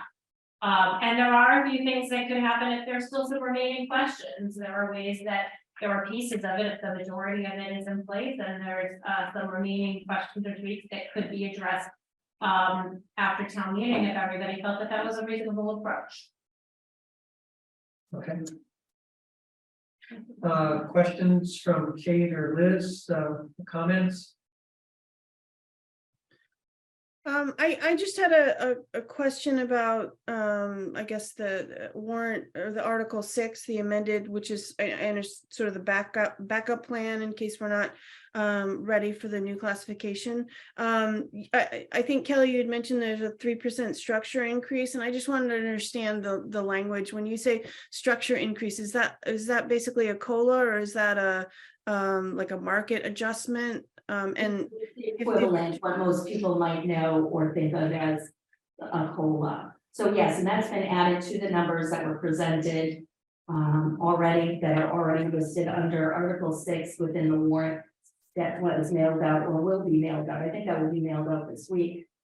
I believe it is available online, but that has been built into the existing structure and the existing comp plan that has been shared with everyone so far. And then what we'd be sending afterwards would be our Article 5 addendum, if you will, for the new system would be going out with the FinCom packet after that's been finalized and gone through the process of final review. Did that answer your question? I'm sorry. yeah, no, it does. Sorry, I should have specified the COLA, what COLA means, cost increase, cost of living increase. So for the COLA, I guess I wanted to make sure, is Article 5, is GovHR sort of taking that into consideration when they craft the new classification and compensation plan? Or will that not really include that, or is it sort of wrapped in? I was just curious. Yes, they will. They're using FY23 numbers so that we're comparing apples to apples. But once we finalize the schedule, we would take the new system, and then we would make sure that an additional 3% is built in for an FY24. So when you see the draft, maybe I'm not saying that correctly. We have to be able to work with FY23 data, and we have to be comparing that with FY23 data. And once we receive that, then any adjustments for next year would need to be incorporated with that. I'm not sure if I said that correctly. That's the only part of any adjustments to say that 3%, that it's automatically would be 3% on top of that. That's going to be part of the assessment. The assessment. But yes, Okay. so the it's intent. first developed using the current year's data. And then consider what kind of market adjustment might be appropriate to add, whether that would be 3% or I'm not sure yet, we're looking at the entire structure, that was the only piece of it. Yeah, you're right, and the reason why we can't be that specific, so I apologize if I misled or if I said that incorrectly. One of the reasons for that is that we still have yet to assess the implementation cost for implementing the new system. So there may be some positions that are not being paid at the minimum of the level that they're being recommended for in the new system. We haven't been able to assess that yet. That's what we're doing between now and your next meeting. Those are some of the specific details we need to iron out and assess the feasibility and the way in which we will implement the system and get us from the current system we're in into the new system, which is intended to be in effect for July 1, FY24. So between now and then, we still have to assess what that looks like and what that cost impact will be. And in addition to cost impact, you have to look at the fact that building a compensation plan is a combination of market and internal factors. And it really depends on how many positions you have and consideration of where those might fall. Some of them are benchmark positions, some are not. So it's this kind of fine tuning balance that's going on between the two. And so just because a position's salary range might be recommended to be higher in the next plan, that doesn't mean that it was below market under the current plan. Again, there's this balance that's going on to build a fair system. So you can't take any one position and say, okay, this is the 85th percentile, or it's the whole thing. That's difficult to understand unless you're spending a lot of hours in those. And I've let Joellen work on explaining that in more detail as she presents the plan. But that is the other reason that we wouldn't just automatically say what amount would be applied for market adjustments. We've got to see what the whole plan looks like when we build this, which is close, you know, now we've got to get all the feedback. So on March 8th, will that information, we have reached a conclusion on that question or not? On that piece of it, I think that's part of it, Kelly, on the March 8th part. So certainly by the, so we'll be hearing back from Joellen on recommendations after the employee feedback. And so how, I guess we need to find out what that feedback is to know whether we're at a point where we could apply any sort of market adjustment on top of building the plan based on the current information. So it would be ideal to be at that point, but I don't know. We're going to see what the feedback is. I think that at that point, what we're looking for is what's the consultant's recommendations, having taken all of that into consideration. But we've got to, there's always an element, we don't know yet what the response would be. And it's just got to recalculate something. Am I correct about that, Kelly? Like maybe that's overly cautious, like the kind of. Yeah. So, you know, I think you said that very nicely. And I want to manage our expectations. The March 8th meeting, our goal would be to give you as much information as is available and has been incorporated any feedback or any updates. At the March 8th meeting, we would be discussing that project and then be going or preparing for or be taking any feedback that you have and making sure that that is going to get into a draft final report. And then that draft report will be presented. And then on April 5th is when the FinCom report will need to go to the printer. So that's really our last opportunity. I guess March 8th is really the last opportunity that we have scheduled right now to get the collective feedback or any formal votes from the committee. And the question is really, how far along will we be at that point? And it does also depend on how the feedback, what kind of feedback we get. you know, from employees, you know, until that point in time. So, but April 5th will be the milestone that we need to put something, hopefully, into the FinCom report that would get mailed out to folks. So we're hoping that a lot of that detail is going to work out, but again, not knowing how it's going to be received, and how any of those appeals will be decided. I guess that's the part where I'm not 100% clear. If you have any thoughts Yeah. about that. Well, we certainly had talked with the moderator as well. We were looking at all the different possible paths it can take depending on where it is at any given stage. And so if it's not in the FinCom report, that is an opportunity that we would like to have. We think it's going to be best if it is printed in the Finance Committee report that goes out to all households, people will see it. If it's not, there's a little bit more time to get things in as a motion, and we could do it as a town meeting handout, and we could put it on the web, and we can publicize it in different ways. So that is our idea, that's our best. We want to get idea would have perhaps have it be sooner than that, but that is what we're targeting. If that doesn't work for some reason because of the feedback, we still have some more opportunities to make adjustments and present it to town meeting for consideration. I've included some of those milestones in the project schedule. So we've got April 5th is the deadline for the FinCom report. The motions will be due a couple of days later. And then there's a mailing of the FinCom report. And then when the PowerPoint slides and handouts are due. So between that point in time and when the final motions are actually, even at the last minute, Okay, sorry, I'm gonna just jump in. I've had my hand up for a bit. I have some serious questions about the time allocated in February. It's been mentioned several times that it's, you know, really about employee feedback, but I don't see the communication plan in your project schedule. I see just a couple of dates. February 22nd, Personnel Board are welcome to attend, but there's no clarification. And then I think you mentioned, Kelly, in your presentation that it was actually now on February 21st that those employee discussions would take place. So it sounds like from now through, you know, through to the end of the week of February 22nd, it's really important that we understand where and how the employee feedback will be pulled forward. And then on February 27 on your project schedule, the select board public hearing at 7 p.m.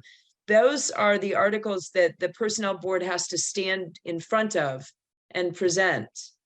So we really need to have a much better, more clear picture of the actual work and not just the project schedule. We need to understand in order to stand by those articles. They are the responsibility in the end for the personnel board, and I take that responsibility very seriously. And it's coming up very quickly. So could you give us any more information about your communication program? Has it already begun? What is the feedback so far? When are those meetings and where do we sign up to get to them? Because I'd really like to much better understand how this is being received at this point in time. What we're planning to do is after today's meeting, we have a project update memo that will go out to all the employees. We've been sending out those periodically up until this point, just to let folks know where we are, what we've been working on. So that would be a general memo, no specific information except to, you know, basically reiterate what we've talked about here in terms of the process so far. We would then have an opportunity to we'd be sending some general letters to the employees that really talks about it or invites them to the employee meetings. We are trying to, we've confirmed a date of February 21st, which is the Tuesday. We have a 10 a.m. and a 3 p.m. meeting that we just finalized with a consultant today. So those would be the employee meetings. And I'm happy to hear if there's any opportunity for the personnel board to set up a meeting between now and the next one. We're more than open to that. That's what our consultant has said. But that would be, those employee meetings would be the ones I referred to that would be recorded.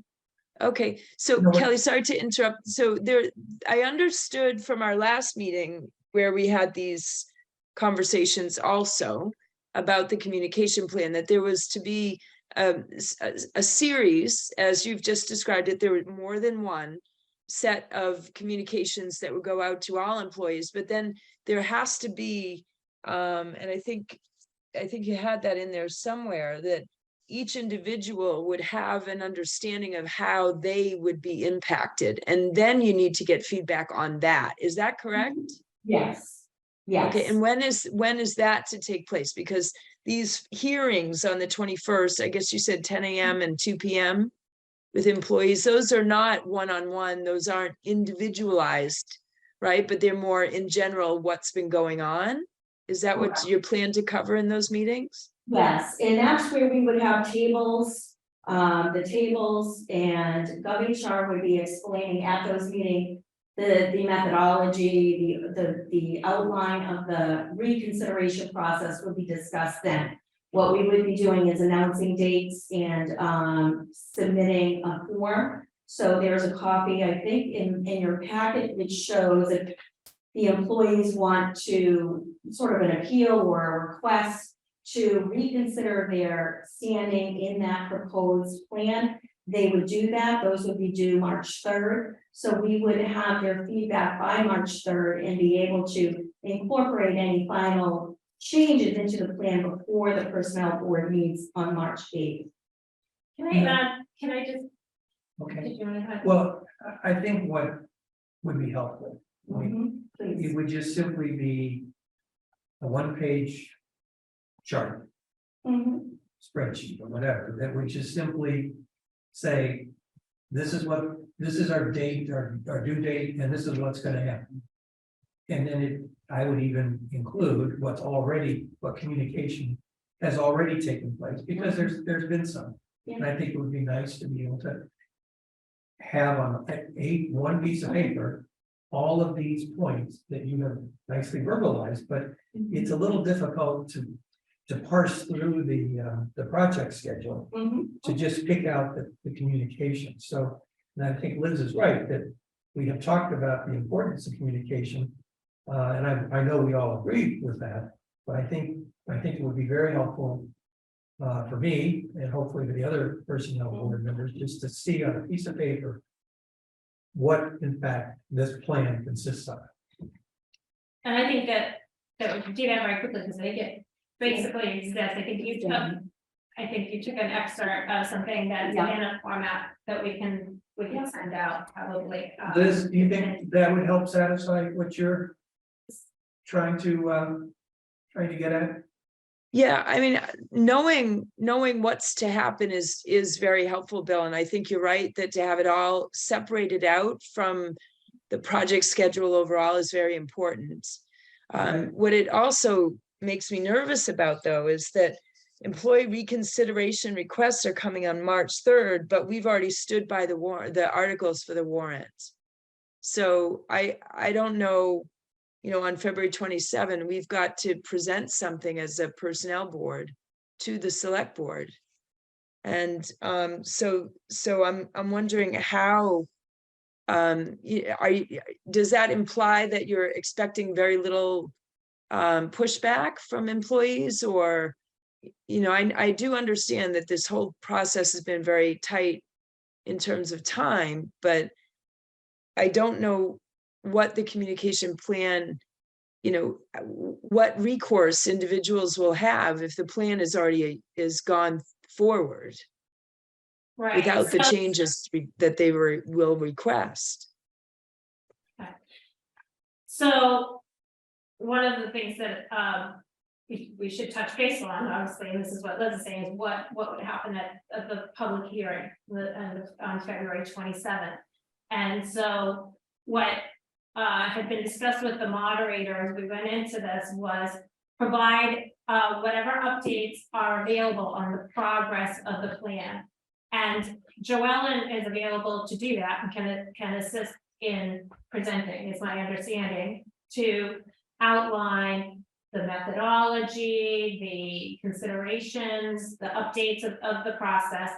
And because a draft plan will have been sent out to employees the week before, and at those meetings, and they'll get information, they'll get the individual letters on that at the same time if you post it publicly. But the note of that would be that it is still in draft form. So it's not at the point where you are making the recommendation to town meeting for the final form. What you'd be talking about, I believe, is what the progress is and what the intent is and where you're at that point. I think that was what the moderator had suggested. Give as much information as you have at that point to inform the voters. And part of informing the voters is saying there is still an employee comment period. There is a, public comments are welcome. And the personnel board is still reviewing the recommendations from the consultant. The employees would have opportunities in terms of the communication. They're going to get the general presentation on what looks like February 21st, which would be followed up with their individual letter. We're talking at the senior management team level about what other individual communications might have to happen, and as you talked about, there's some scripts that we need for talking with those employees. So that is something that we don't have a final plan for, but that is part of the discussion, and it relates to where we're at the time, which is getting close, but at February 21st. Then this whole thing with the request for review. There's time that week of March 6th when it talks about employee reconsideration requests. My understanding is that also can involve individual conversations with the employees and more in depth. The consultant's going to figure out what's needed. And so the consultant would be available to be scheduling meetings with our employees to say, well, we need to hear from this, or let's talk about these questions. So that the process is going on there. That is much more employee involved with those. That's not just one big group meeting, but that they can follow up as needed on those individual requests. And that's what I'm saying. We've got to see what happens through those in order to know where we're at with the March 8th. But by March 8th, they're looking to have the report back from GovHR on what feedback did you get, what did you get from the employees, and what do you recommend based on all of that. Yeah, So- I didn't find what I thought was the purpose of the February 27th meeting. And I have asked Liz to be in the chair for the day at this meeting. But it seemed to me that what we were doing was we were providing enough detail in warrant Article 5 and warrant Article 6. It would just be clear as to, depending upon where we're at, we'll go one way or the other. Right. And that, yes, it's important to present, I guess, on the 27th, what we know and what we don't know.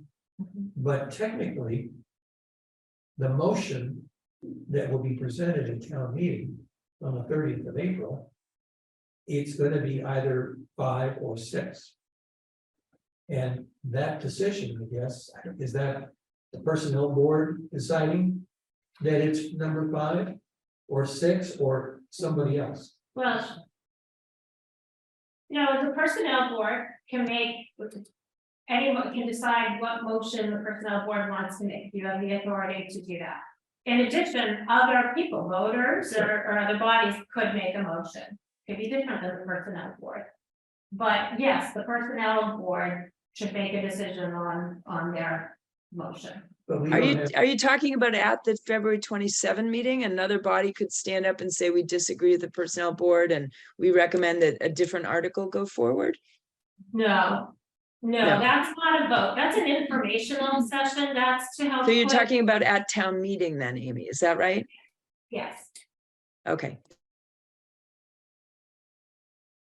So we, from the personnel board, you have to sort of vet process, and based on our collective experience and knowledge and what information we have, we are in a position, we have responsibility to determine whether or not we want to move forward with Article 5 or Article 6.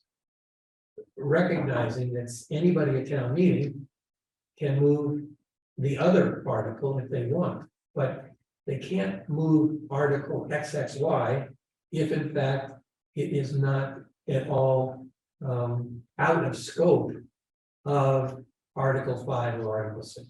Correct. I don't know if that made sense, Liz, but you know, there's See some pretty fancy wording. See some pretty fancy wording. Well, it'd be up to the moderator to decide whether it's within the scope of the article. Surprise. sure. May I clarify one? I think this is a really great suggestion, and I just wanted to clarify. Are you suggesting that we compile a schedule that is the audience would be the employees and the personnel board with respect to timing and outreach? Or are you suggesting that I should put together a schedule of employee outreach and communication that would be an update to the personnel board for your consideration? I just wanted to make sure that I understood the target audience for the schedule that you're suggesting. Because I can do it very easily. I just wanted to make sure I understood what you think would be the most effective way to finalize that schedule. Well, what I'm thinking was, and obviously Kate, and Nancy, and Liz can comment, but it's communication plan as it relates to the employees.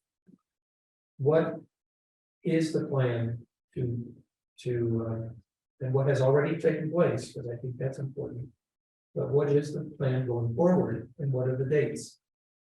And what are what's going to happen on those dates? Did I get that, Liz? Because you've been very. yeah, I mean, I think, Bill, you're saying the same as what I'm trying to say in this next statement, which is both, Kelly. We need something so that we know what's going on and we can keep our dates in mind and we understand the responsibilities of the personnel board. But I'm sure that part of a communication plan should outline the dates that are important in the communication plan to the employees that need to do the homework for themselves and give feedback on time.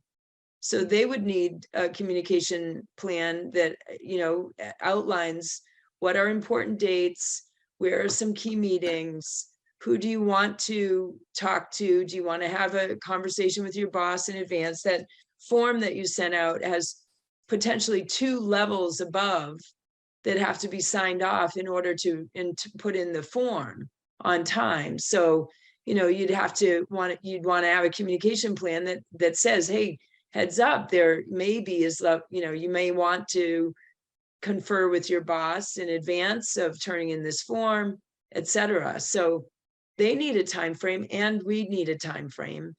And the reason we need the time frame is a bit different. We want to know what's happening so we can check in and understand the volume of questions that are coming forward, because that can certainly help us understand which article will stand behind. And that's an important factor for our decision making. And also, you know, just to understand that the due diligence has happened, that the communication has actually occurred, and that we can show evidence of that. So, for example, you know, a copy of the memo that's to go out to different departments, confirmation, you know, that it was received, or, you know, something that says, here's the plan, check, it was actually delivered on, would be terrific for our needs as a personnel board, I would think. I don't know if anyone else has any other comments. No, I think you said that well. Any comments from Nancy? I just want to make sure which meetings the board can go to. Personnel board can go to. That's critical. along with everything else, so that's. And what Nancy's referring to is which of the employee meetings that will be conducted on the 21st. Right. Or any other time. Or any other we can go to. Yeah. Okay. Yeah, we can't do the first or whatever. Kate, do you have any comments at this point? No, not really. I mean, I guess,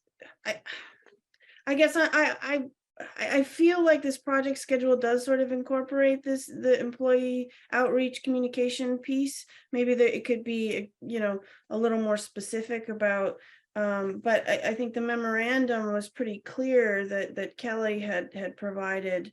The only thing that it didn't really give the employee was the deadline for returning the classification reconsideration form.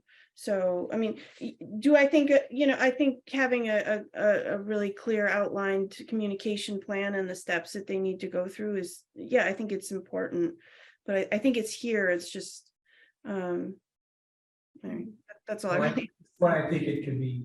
Yeah, put- clarified, put Put together, so I don't see a whole lot of, but I think since we know communication has been an issue at various times on employee decisions, we may be overemphasizing, I guess, the communication at this point, but I think I'd rather err on the side of over communication and planning as opposed to under planning and under communication, because that doesn't. I think that's a great point. Thank you all for your feedback on that. Just in listening to your feedback, it's helped me to kind of formalize the fact that we have a memo that we want to send out to the employees in terms of the project update and progress, what we have done, what we are planning to do as next steps. But now that we're speaking through this, I think that what you're talking about is something that could easily go with that memo as a list of key dates from the employee's perspective. And then from there, we can help to get that message out loud and clear. I think that will work too. That would work really well, I think, given that we're ready to send out our next employee update anyway. So thank you for that feedback. I really appreciate that. It's so helpful to have different people look and express their opinions, because as we all know, with communication, different people read different things. So one person doesn't catch something in a particular memo and another one focuses. So I think the more feedback we can get and the more ways of communicating it, the better. Thank you. I had one point on the March 8th. On the project schedule. And it's the second part of that, which is discuss benefits review project.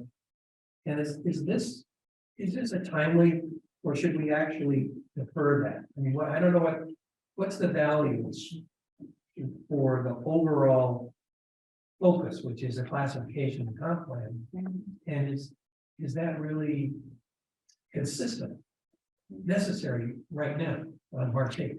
Well, depends. This was an effort, first of all, we'll acknowledge that this was a part of the original project, although it was an addendum. It's an add-on. And when we realized the complexity of the comp and class side of things, we made a conscious decision to postpone that portion of the project.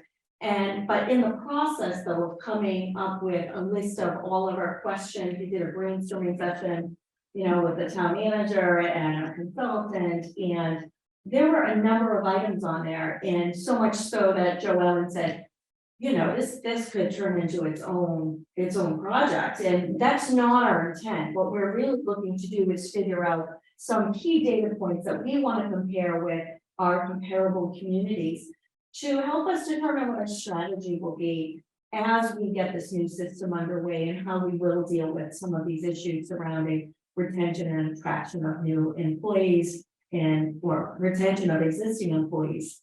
So there were so many sort of pieces on that schedule, or that list of questions, that Joe Ellen suggested, well, maybe we should have the personnel board give us a little bit of feedback, so we can narrow in on what the real, what's the ask here? What do we really want to know? And so this was more of a courtesy to the personnel board. If this is a conversation that you would like to have, we should definitely have it. Whether it needs to be on March 8th is a decision up to you. It doesn't have to be March 8th. In fact, it could be put off till the next meeting, but we certainly would need to have that before we could close out the project. So that's up to the board. If we wanted to postpone that, we could, but that's certainly something that's going to come after we finalize a comping class plan to be presented to you for your further consideration. It's another piece of the project we will need to deal with at some point. It doesn't have to be March 8th to answer that question. Yeah.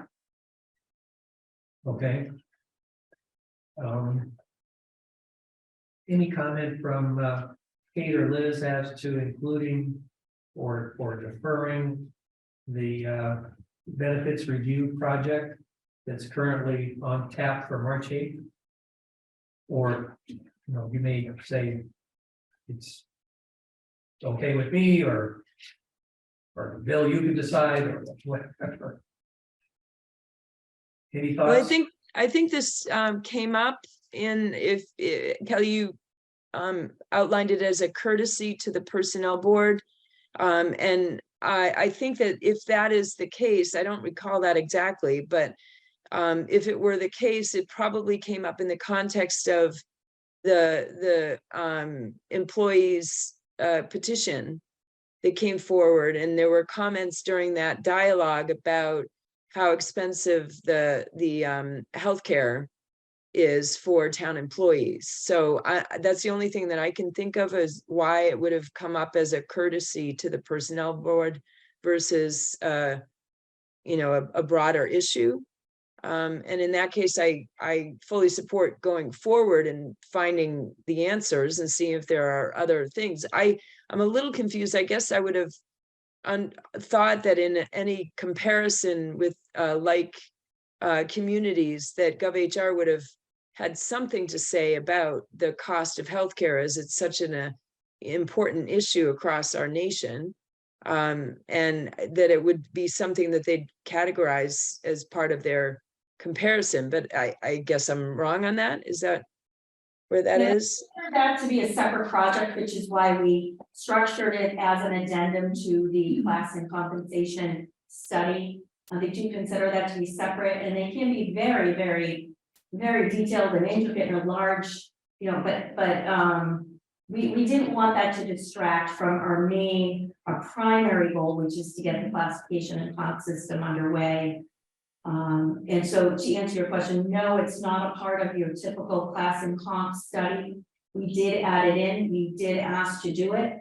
And I guess when I meant courtesy, I didn't mean to sound curt by that explanation. What I'm suggesting is, whatever the decision is of the board, I'd be happy to entertain a further discussion about the benefits. Not having had further discussion about the board's charge and interest in that particular topic, I wasn't sure if that was something that the board wanted to discuss further, or if you felt that, we could take what information we have and use that and just keep the process moving forward. I'm happy to do that, but I didn't want to assume that there wasn't some valuable feedback from the personnel board with respect to our benefits and how we should go about compiling that information, because it can be very detailed, but we don't, that's not the scope of the project we're looking for. We could move forward with the information we have. We don't need to. It really just depends on your feedback today. Okay, so Bill, I guess my sense of that is that you raised a good question about the timing of this particular part of the work for GovHR, understanding that we have to close it out with them at some point. But if it's not going to affect the articles that we're really working hard to finalize here, then maybe we do put it off and look at when that next meeting might be. I do have another question to change the topic a little bit, if that's all right. Sure. All right, and that is again on the timing. So you have a project schedule that leads us right up to these deadlines, which is where we are realistically. But I don't see how we will be as a Personnel Board prepared for defending those articles. So what we have to add in some time, I think, to really look over and approve the new class and comp system, the whole plan. And I assume that has to take place before the FinCom. I think the final date that we're looking at is the FinCom report date that it'll go forward, right? That'll go to print. And so before then, certainly we need to have some real dialogue around, you know, the output of the class and comp. We've had several meetings where we've talked about what are the inputs, what are the decision-making criteria that GovHR settled on and that the town of Concord agreed to. But we don't have the next steps, right? I don't think we have to, in fact, include, you know, there are 9 classifications when we talk to the select board on the 27th. I think we really have to concentrate more on how far we've gotten, what's going on, where results will be, et cetera. So and I bring that up because on the 27th, as Bill has noted, I'm to stand for the personnel board and represent what we're putting forward. So I'd really like to understand as much as possible by then about what we are able to say is finalized, is, you know, where the communication is going, what employees are reacting to, et cetera, and have that well understood before that date. Well, I think Liz, you've raised some good points for sure.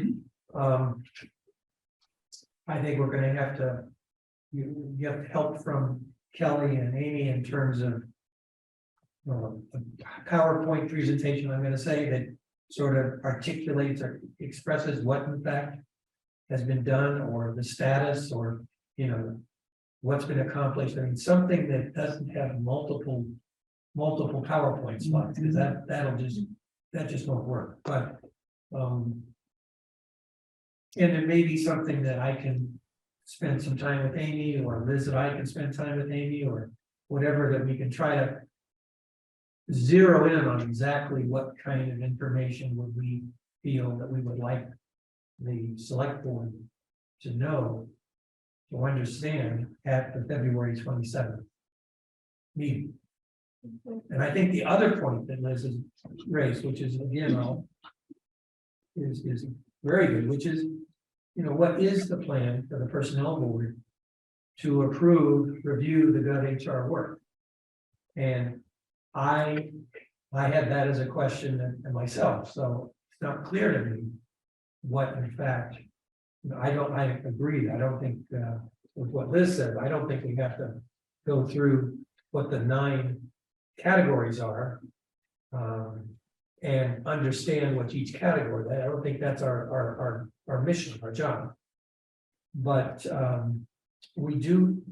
I don't have a good idea of what our role and what we have to do and what we should look at. And I would need help from the personnel board to do that.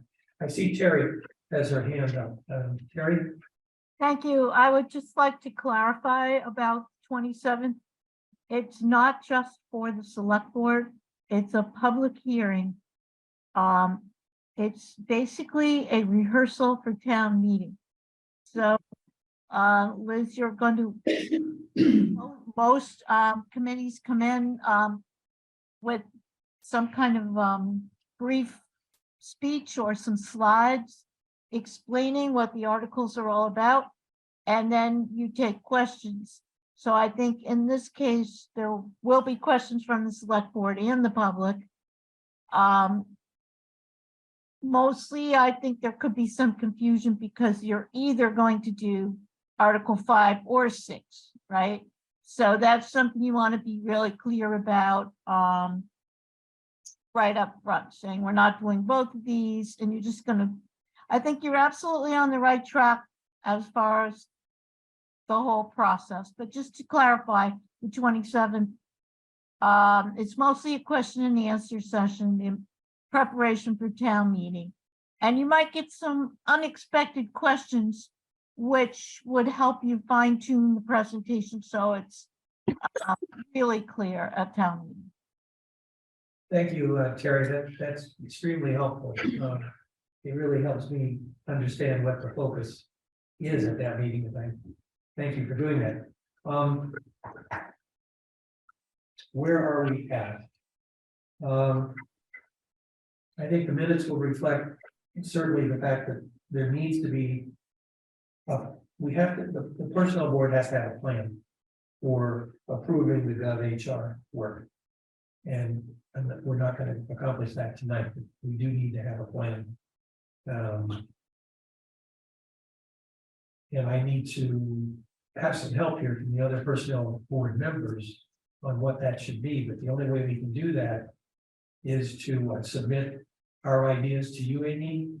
What, from each personnel board member of what they would like to see, and you tabulate that and send it back. Is that acceptable alternative or not? Part of that is acceptable, so sending it back, we can't create a deliberation outside of a meeting, Okay. so. Yes, we can gather input, and then it's a matter of what happens to that input, and how it's used, so Okay. we have to be careful on that piece of it.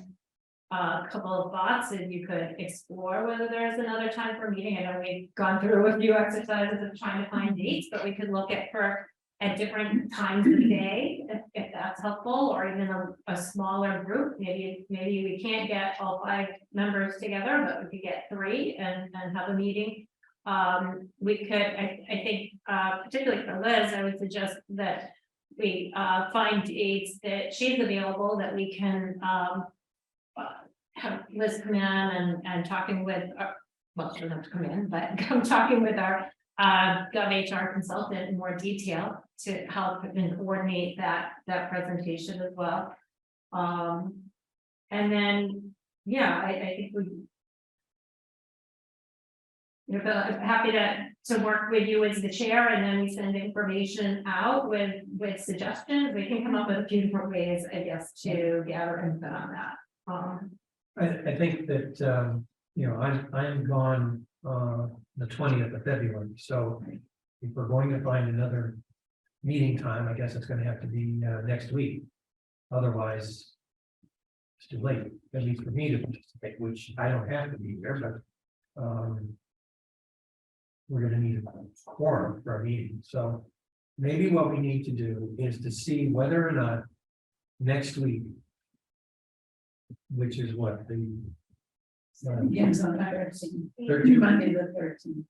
Okay, so next week, is there current members of the personnel board indicate what days, if any, AM or PM, if either, that they would be able to set aside either through Zoom or here an hour or 2 of time for another meeting. So that's a request I'm going to make of the personnel board members, is if you would submit to Amy your availability for next week, day and time, AM or PM. We'll see if we can schedule another meeting.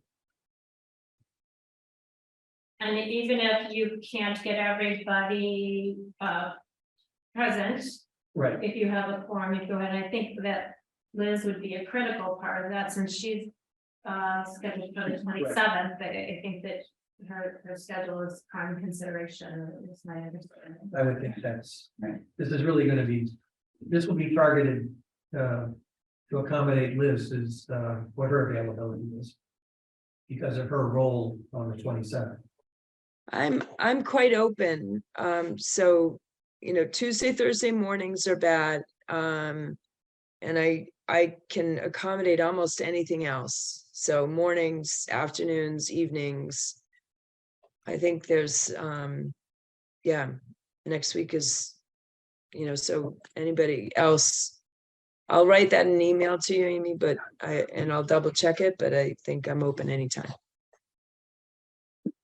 Okay, that'd be helpful for sure. Now, I think on the agenda,